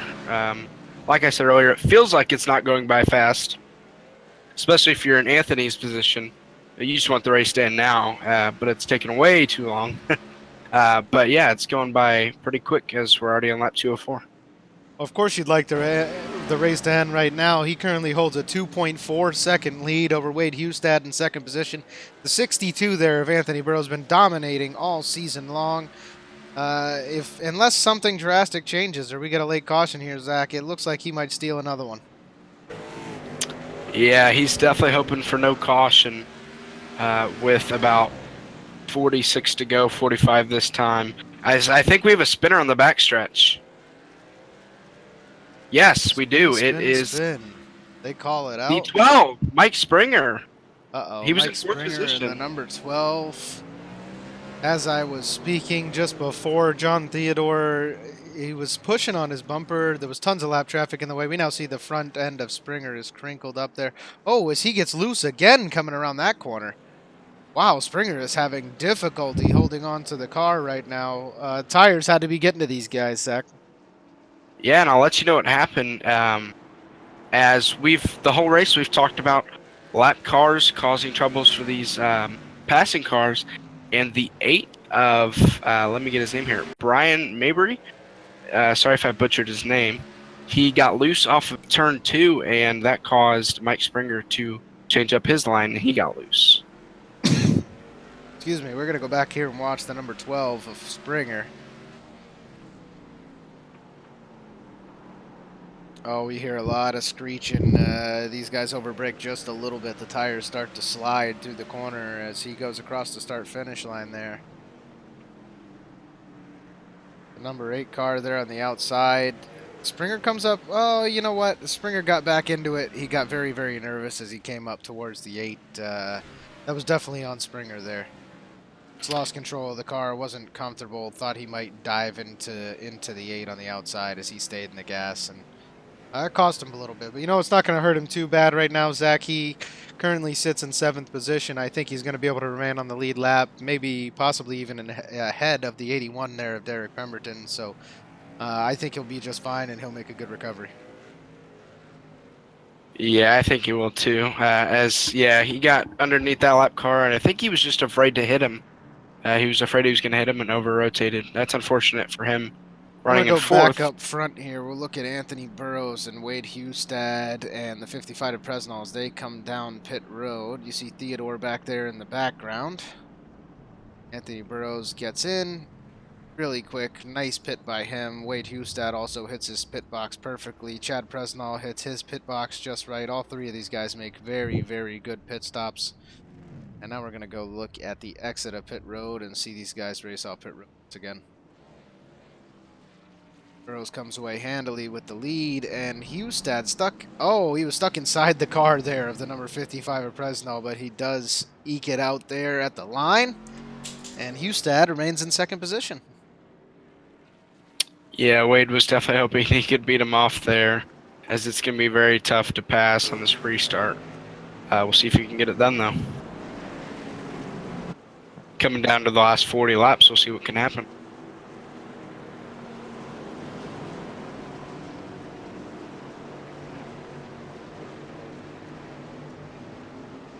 And pace car pulls off, and these guys once again are going to collect the green flag here.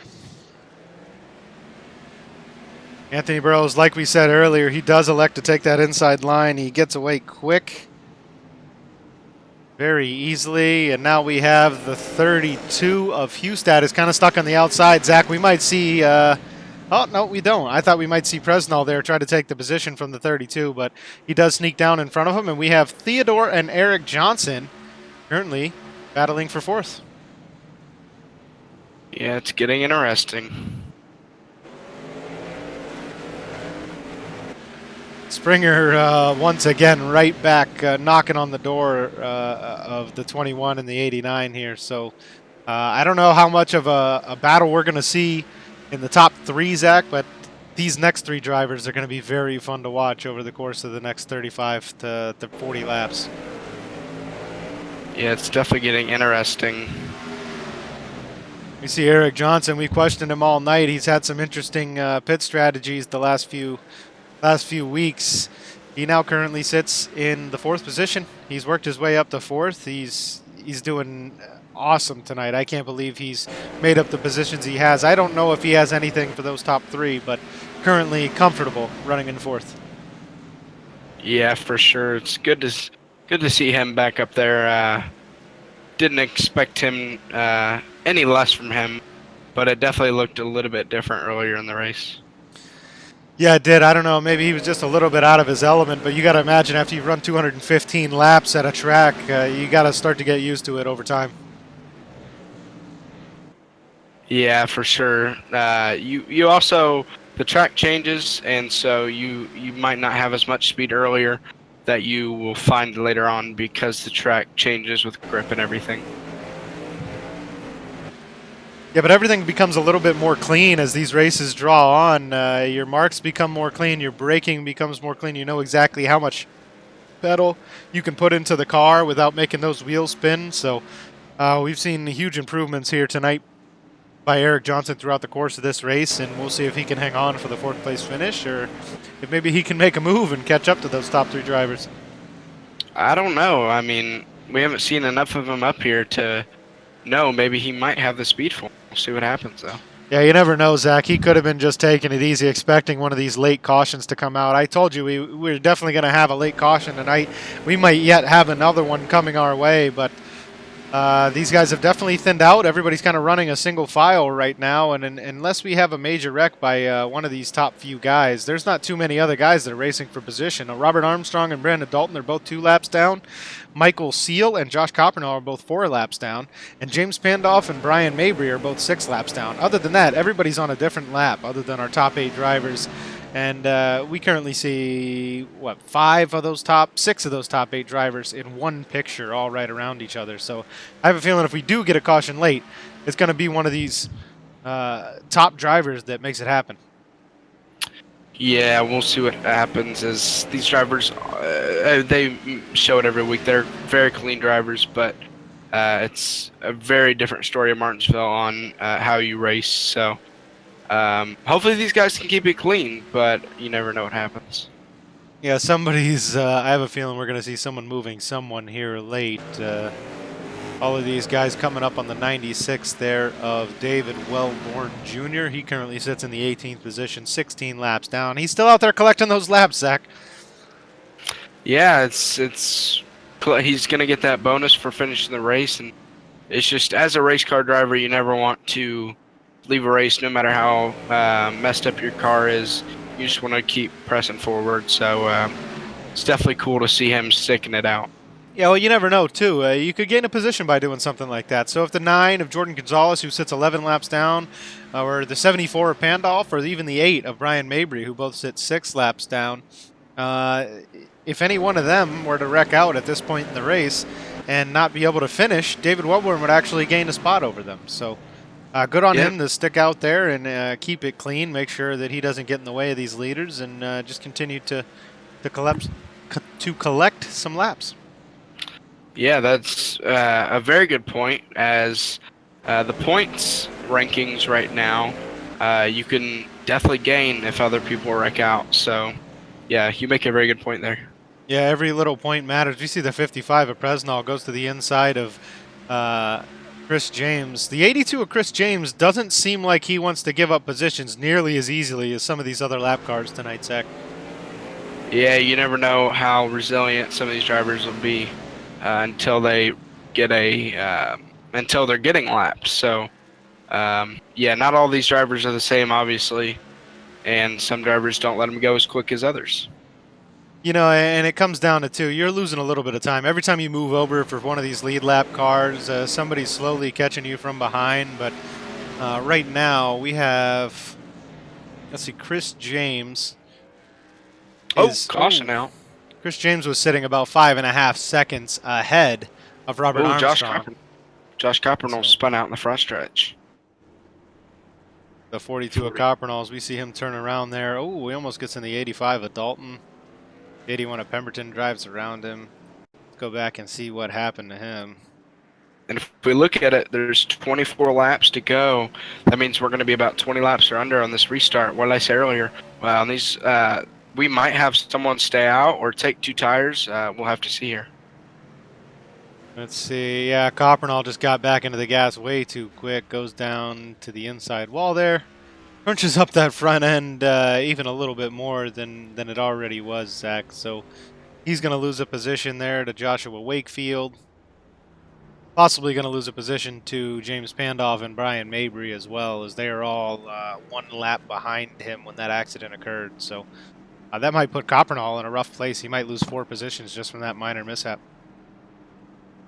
Yeah, there's a lot to be lost and not to be gained. And I think the 89 of John Theodore took 2 tires as he takes the lead from Anthony Burrows. Let's go down here and look. I'm watching the replay right now, Zach. We see Anthony Burrows coming down pit road. Right behind him, Wade Hustad. The 55 there of Presnall. You see Eric Johnson in the 21, the 89 there of John Theodore, and the 12 of Mike Springer. All of these guys come down pit road at the same time. And just as I thought, we have the 81 of Derek Pemberton and the 66 of Aaron James staying out on these wow, old and tires. if you look at that, Eric Johnson, let's back this. Eric Johnson barely gets into his pit box. I don't even know how that counts. We see Anthony Burrows gets beat off just slightly there by John Theodore in the 89. Followed just behind him is Mike Springer. And then the 32 of Hustad behind him and the 55 of Presnall. So these guys lost quite a few positions, Zach. John Theodore with that 2-tire stop gains a few positions. Pemberton stays out. I don't know how he's going to be able to handle that from the front with only 20 to go. But Theodore, awesome move on his part. We'll see if he can make the 2-tire thing work. Burrows. Standard pit stop by him, and Mike Springer also jumps ahead a couple positions. So moves Hustad back to 5th and Presnall to 6th. Yeah, and let me tell you, Derek Pemberton did not like to see Aaron James pit there. If there were 3 cars that stayed out or with 2 tires, that is 2 cars in between him and Anthony Burrows. Now only 1. Yeah, now he's going to have Anthony knocking at the door right behind him. Anthony, as we've seen so far tonight, though, he does like to run that outer line. So if Theodore gets a quick jump here on this restart, he might be able to keep Burrows behind him for a few laps and give Pemberton a little bit of breathing room. Yeah, I just don't think this is going to work out for Pemberton. He's been running pretty good. I think 6th, a good amount of this race. Pace car pulls down. The 81 of Pemberton looks like he waits a little while before he gets on the gas. He gets away to a quick restart here. The 89 of Theodore stuck on the outside. The 12 out there. The 55 goes way high. It looks like he's going to lose a position there to the 32 of Hustad. Oh, man, this is getting intense as Burrows already moves up to the front, and now we see Derek Pemberton getting loose already. Definitely not a wise decision in that last pit stop, Zach. Yeah, he stayed out, and it's not working out too much for him as he's already and we see Mike Springer going around. Oh, no. Oh, and these drivers keep it going. No caution actually comes out. This really makes me wish we had a competition caution come out for that. Maybe give the 81 a chance to get a pit. But the 81, all he's done is hold up the other drivers in this track, Zach. And now you've got Anthony Burrows running away with the lead. Yeah, if we have no caution, I think Anthony's got this as long as he makes no self-mistakes. But we can only, time will tell if another caution comes out. We almost had one there, though.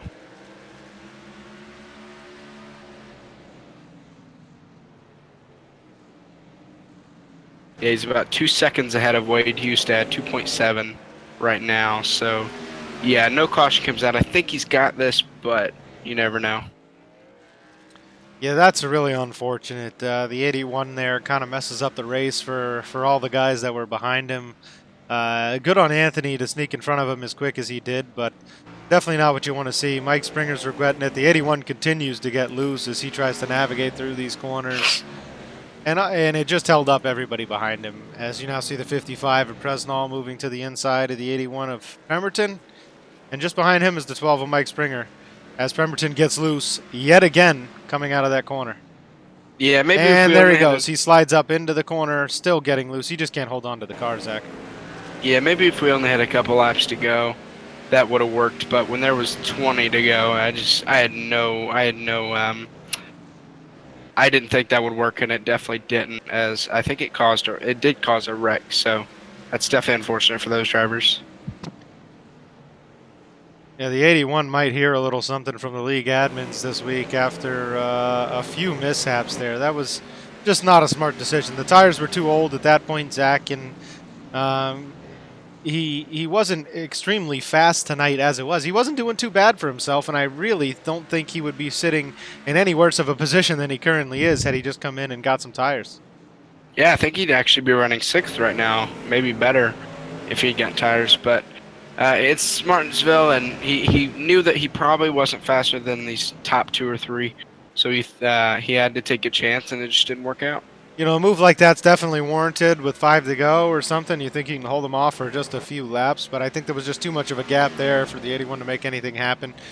Anthony Burrows currently holds a 4.5-second lead over Wade Hustad in the number 32 No Fear car. John Theodore in the 89 just behind him, and Chad Presnell in the 55 knocking at the door. Yes, we have 10 laps to go. This race is dwindling down. I will be back in just a second, Zach. I am currently concentrated on Presnell in the 55. Hopefully we'll see some Alrighty. action. As he goes to the outside, almost gets around Theodore there. I'll be back in just a sec. Yeah, very interesting battle here. Is I think we might see a wreck happen between these two if Chad gets a little bit impatient and ends up maybe giving the bumper to the 89 John Theodore and causing him to spin, as he's getting very close right now. Oh, I think they touched the wall a little bit, touched cars. Is he going to be able to take it out of the turn? We'll see. Not yet.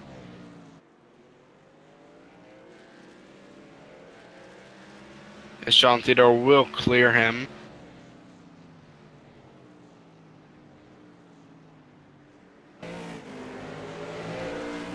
As we have 7 to go right now, 6 this time by. As Anthony Burrows crossed the start-finish line.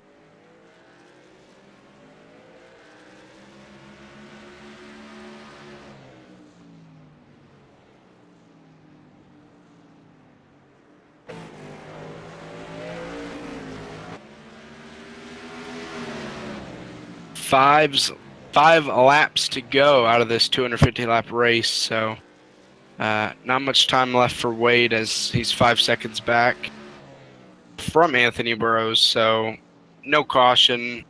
Anthony Burrows has got this in the bag. Now it's just about keeping that second position, as third and fourth, John Theodore and Chad are still fighting for that position.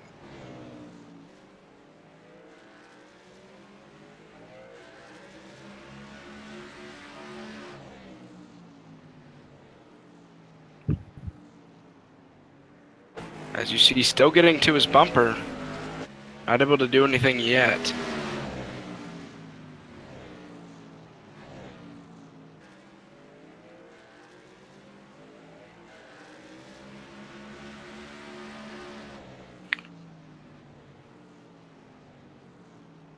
Nice battle going on here between these two.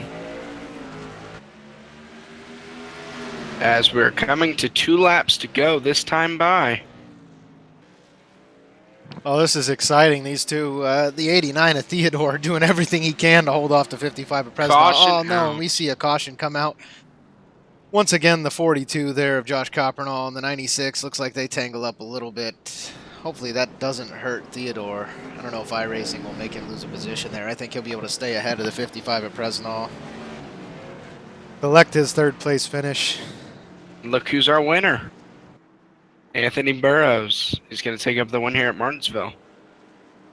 Yeah, he coasted himself to a victory there. Once again, the 81 of Derek Pemberton kind of threw a wrench in the plans for everybody there at the end. But Anthony Burrows got around him fast, and he benefited. Yeah, he goes on to definitely collect an easy win there at the end, Zach. Yeah, he had a 5-second lead there before that caution came out, so he was definitely riding comfortable there. As long as the lap car didn't screw him up, he was fine. See, Anthony gets into the gas heavy there as he crosses the start-finish line and collects the win. Very good race by these drivers.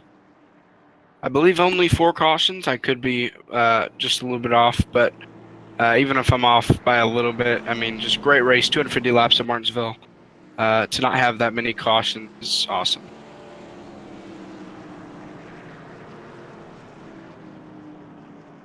As we get ready to see these burnouts by Anthony. It was definitely a fun race. We see the 96 there of David Wellborn riding behind Anthony Burrows. Not sure what he's doing still out on the track, but Anthony comes out, tries to get the car a little bit loose. They are on some pretty fresh tires here, Zach, so get ready to watch Anthony's best impression here of a real NASCAR driver. See if he can get this thing around. Yeah, it looks like he's doing a victory lap real quick.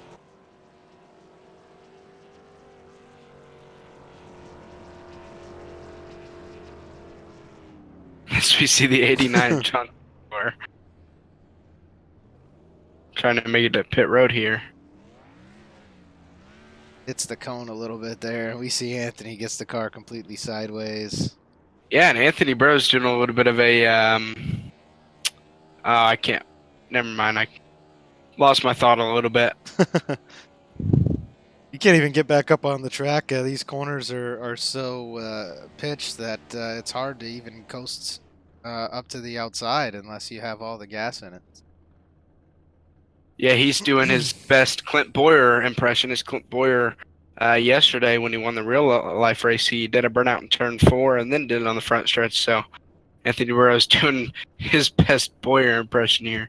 So here's what I want to do right at the beginning of this. I'm going to pull Derek Pemberton in here and get a quick interview with him, see if he is available.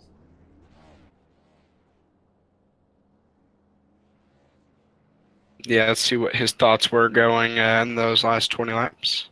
Hey, Derek Pemberton, you got a copy, my friend? Yes, sir, I do.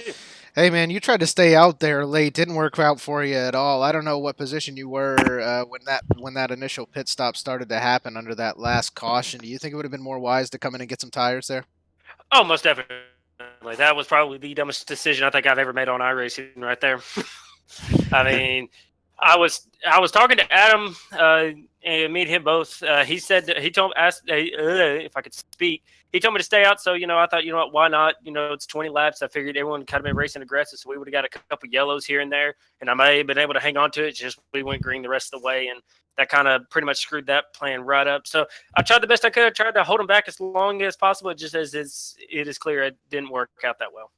Yeah, Anthony got around you real quick, and you held up a couple drivers behind you. It kind of split the field and allowed him to coast to an easy victory. Made it a little more difficult for the guys behind you, but I saw the car getting loose in the middle of every corner, on the exit of every corner. Good on you to hold on to it. You started 12th tonight. You finished 8th. How you feeling about the Cup Series so far this year? So far, been pretty good. I've had a lot of rough finishes this year. Of course, Daytona got wrecked out. Atlanta having the problems, and Vegas having problems, and then having to be absent the last few weeks. So, coming into here, not a good track to come back on, but I guess I made the best of it. And so far, it looks like it's all going pretty well. And I really like where this league is going, and kind of can't wait for the rest of the season to continue on.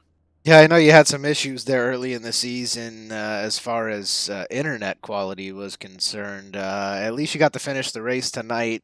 Congratulations on the 8th place finish. Hopefully we'll see you back again next week, man. All righty, guys. Thank y'all. All right, have Good a good race. night. All right, now we're going to go ahead and pull in. Let's see. I think we're going to go ahead and pull in the winner here. Anthony Burrows. Awesome job by him. He moves from 6th to 1st. We say it week in and week out, Zach. We keep calling this the Anthony Burrows shows, but he keeps going on and proving why we're calling it that. Yeah, he's always there in the end of the race to take it, and yeah, he's very well indeed showing us why we call it the Anthony Burrows show so far. Hey, Anthony, welcome to the broadcast booth, man. You got a copy? Yes, sir.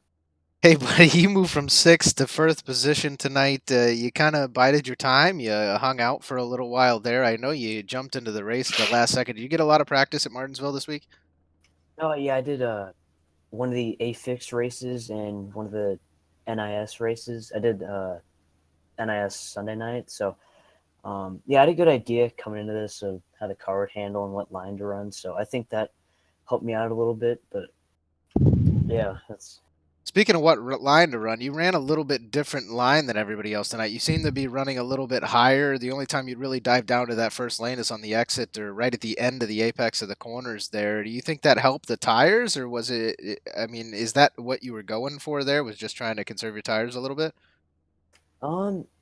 Yeah, kind of. It did help save my tires a little bit, but I was just trying to get a run off the corner because I was really struggling with exit speed all week. So I found that running the high line helped me out with that a little bit. But yeah, late in the race, I kind of found the inside and kind of figured out how to run that and be quick with it. But yeah, that's about it.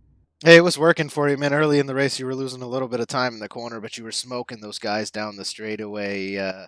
Did you? Did you think you'd be able to reel in Wade Hustad? You guys raced side by side there for, I don't know, what seemed like an eternity, probably 10 or 12 laps at least. Uh, what a class act by him to be able to stay out of you and continue to push you as hard as he did on the inside there, huh? Yeah, definitely. That was that's some of the most fun racing I've ever had. Nice that he kept it clean. We both kept it clean. It's like a 20-lap battle there. That's not something you see too often here. But yeah, that was definitely a ton of fun battling Wade there for those 20 laps. Hey, there on that last, just at the end of that last caution or on the last restart there, you were able to get around him real quick. How do you feel about the decision there made by the 81 of Derek Pemberton? I was kind of expecting a couple people to stay out, a little more than what did stay out, but I wasn't too worried, or I kind of was. I thought the 89 could box me in on the inside a little bit, and but I mean I got around them just fine, which is pretty cool, and just went on and got the win. Yeah, well, congrats again, man. Started sixth. I think that's your fourth win already this season. Absolutely dominating. You're a points leader right now.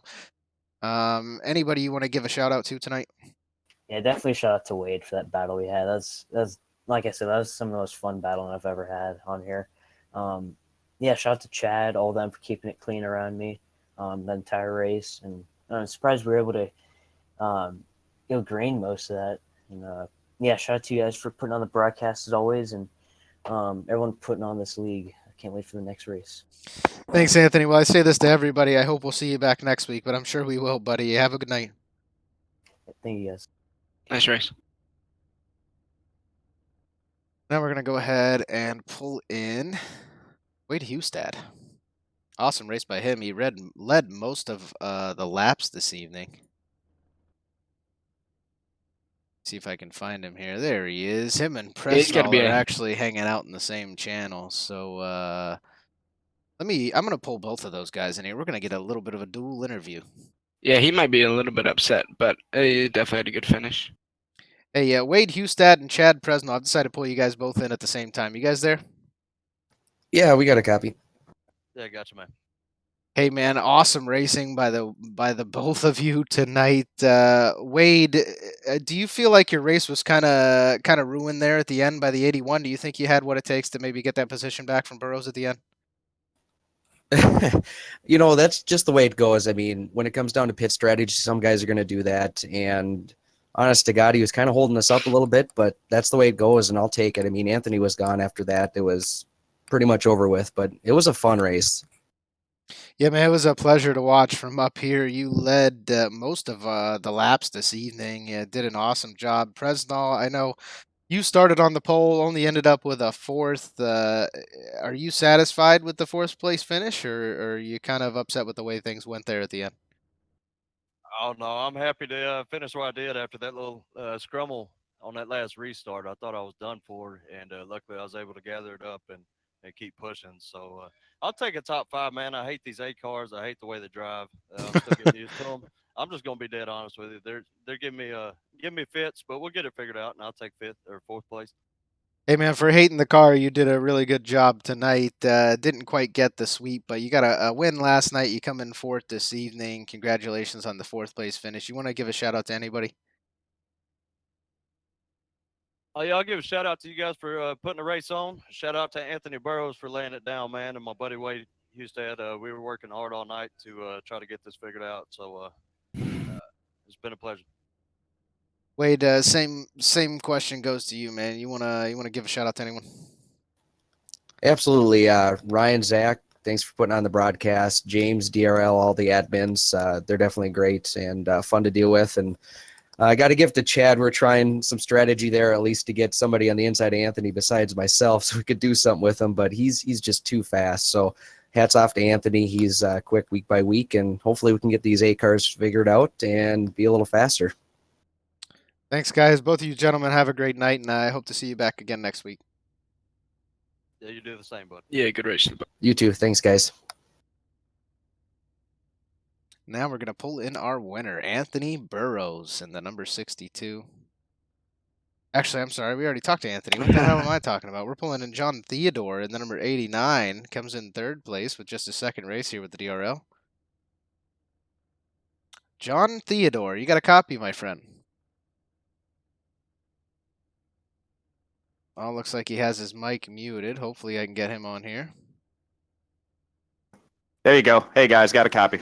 Hey, Sorry about John. that. No worries, man. No crazy pit strategies this evening. You started, finished. You finished third. It was a clean race for the most part. How does it feel, Actually, man? I got to admit, I did play a little bit of strategy. I did take 2 tires on that last pit stop to get the track position. Feels great. I honestly cannot believe that I came away with a third in that one in the Corey Bush for Congress 2018 Ford Fusion. Car was running great all day. Had a heck of a lot of fun. Was sticking right there in the top 5 with the leaders all race, and just it's everyone's so equal on speed. With the exception of like Anthony and Wade clearly were faster than the rest of us, and then Chad was clearly number 3. But I mean, it felt awesome to be sticking right with that top 5 group. It's just so hard to pass. Yeah, early in that first green flag runs, first and second green flag runs, it didn't seem like anybody really had anything for Hustad and Burrows, and Bresnall and Springer were sticking up there a little bit, but yeah, I don't know what happened to Anthony in qualifying, but he qualified. I think it was only 1 spot in front of me in qualifying, and it took him a while to get through the pack. But man, he really had something worked out. I was watching it, and he was running like a lane or 2 higher than anyone else. I tried it for a couple laps, and I fell back like a second, trying to see if I could make the line that he was doing work, and I could not figure it out. So he clearly had something figured out that the rest of us couldn't do. Who's that? Anthony you're talking about? Yeah, Anthony, the guy who ended up winning. Yeah, we talked about it all night. You were stuck on the outside on that last restart there, and the 81 kind of mixed things up a little bit, where Burrows got around him, put the gap on everybody else, and then Hustad and Presnall were kind of left to try to fight around the 81 there. So it happened all night, and he wasn't giving up that line. He would run that line whether he was in first and somebody was diving inside him. He didn't care. That was the line he was running. And he did change things up there slightly towards the end of the race, started running a little bit lower, and I think it was just to keep guys behind him because everybody else definitely preferred that lower line. So good to see, honestly, him and Hustad ran side by side for many, many laps tonight. So many different driving styles by these guys. Awesome two-tire pit stop there for you to come out and get that position back. It's a shame you couldn't hold Burrows off and make him get stuck behind the 81, but you still come away with it. Yeah, I was trying really hard. I felt like I nailed that restart pretty well just to be able to stay even with the 81 on the outside. That's still something I'm working out is, restarting as that number 2 car, knowing that you can't beat the leader to the line. It's tough, but that's actually the best ever in my iRacing career, I think, that I've done to be able to just hang outside of him. And for that first lap, those old left tires really weren't gripping well. But once the temps came up in the tires, there was very little difference between my tires and Chad's. And, that was a heck of a battle through the final laps with him. Yeah, the tire fall off was definitely pretty slow tonight. I think Zach has a question he wants to ask you as well. Yeah, man. Yeah, so after an 8th place finish last week and a good finish tonight, do you feel like you can come in and mix the point standings up? I'm hoping to try to.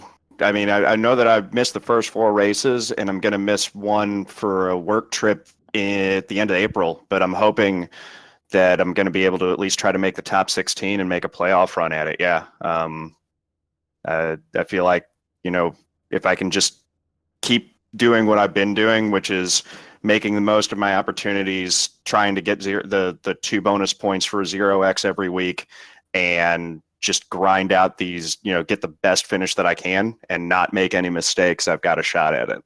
Well, man, I have confidence in you. You seem fast, and we'll see more of your speed as we go. Thank you, my man. Really awesome.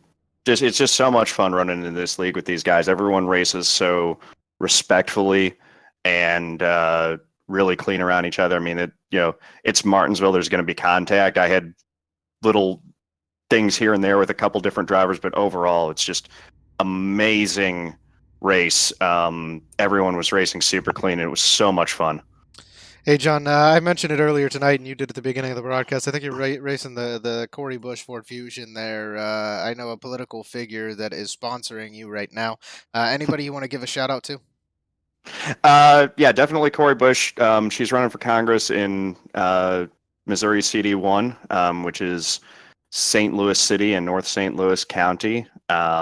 Just fantastic human being, absolutely the kind of person who we need representing context, representing us in Congress. She's one of us. She isn't one of these bought and paid for politicians. So if you're looking for someone who's going to drain the swamp, Corey's absolutely the type of people we need to put in there. As far as other thank yous, definitely to my parents. They're awesome. They were watching tonight. They had your broadcast pulled up on YouTube on the TV and were hooting and hollering every time that you guys mentioned me on the broadcast. And also shout out to Mike Seal as well. He's been there for me a lot. This was his first race night in the league. He had a rough accident, which was a shame because he was having a real good run too. Yeah, it was a pleasure to see new faces. We don't, after the season gets going, 5-6 races in, people are less inclined to join the league just because of the point standing issues and, their odds of making it into the playoffs. But awesome to see him join us this evening. He did well early, qualified really well, but didn't have the greatest finish there towards the end. But thank you so much, John. Awesome finish with third place, and I hope we see you again next week. Thanks, guys. I'll be there. All right. Have a good night. You too. Oh man, what a race. There's one last person. If he's still here, I would like to pull in. I don't think he's still around, Zach. I just want to give a huge shout out to Robert Armstrong. Tonight's race. Yeah. As you guys see, pull it up here.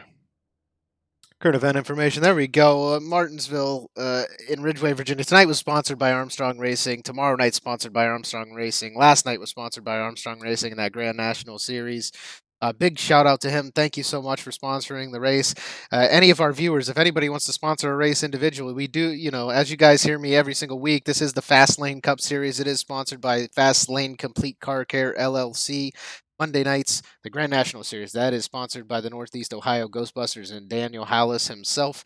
And Wednesday nights, Truck Series is sponsored by Winona Road. So, but we do have individual race sponsorships that still can go out. Please contact us. Website is in the description. We would love to have additional race sponsorships. All the money we collect goes towards payouts and things like that, extra little incentives for these drivers each week. I know we're putting some stuff together for later in the season already for maybe some full-length action races with additional prize payouts for the top 1 or 2, maybe 3 finishers in those full-length races. So a lot of excitement to come already, this year for the DRL. Zach, it was an absolute pleasure having you here this evening. Yeah, it was fun.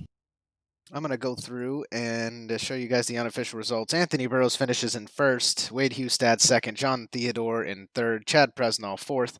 Mike Springer ekes out the 5th place finish there. Eric Johnson 6th. Aaron James 7th. Derek Pemberton in the 81 finishes 8th. 9th goes to Chris James.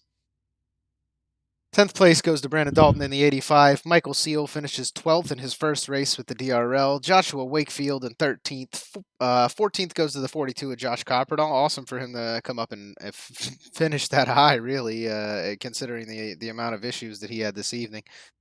James Pandolf, the owner of the league, he finishes in 15th place in the number 74. Number 16th place goes to the number 9 of Jordan Gonzalez. 17th, David Wellborn. 18th, Dustin Musel. 19th goes to Brian Mabry, and then Daniel Hallis finishes in the 20th position.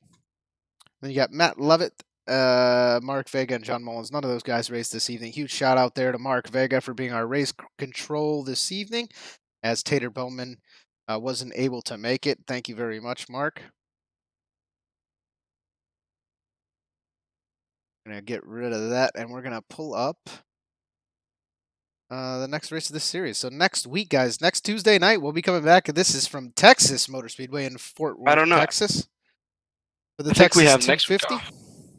Oh, you're right. We do have next week off. We're not actually coming back until April 10th. So the next race, I apologize. Thanks for the correction there, Zach. We'll be back with the Texas 250 on April 10th. That should be myself and Martin Wenzel. We might have Zach here in for a guest appearance. Thank you again, Zach, for broadcasting with me this week and last week as well. Oh yeah, no problem, man. I've had a lot of fun here.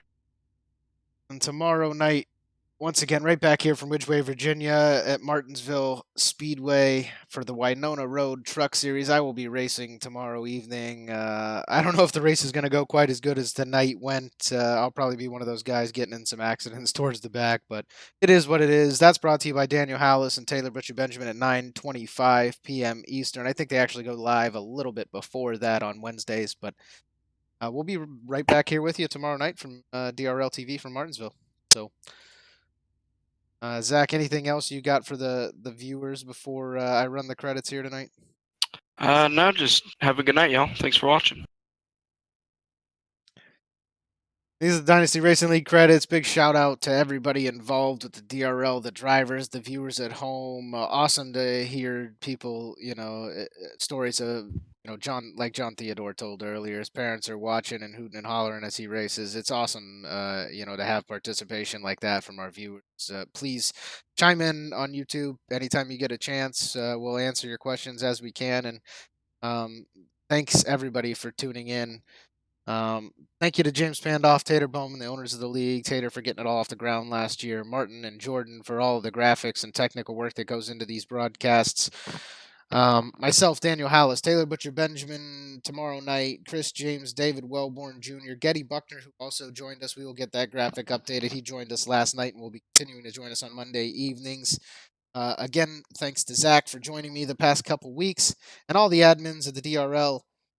Thank you guys for tuning in this evening. Everybody, have a great night.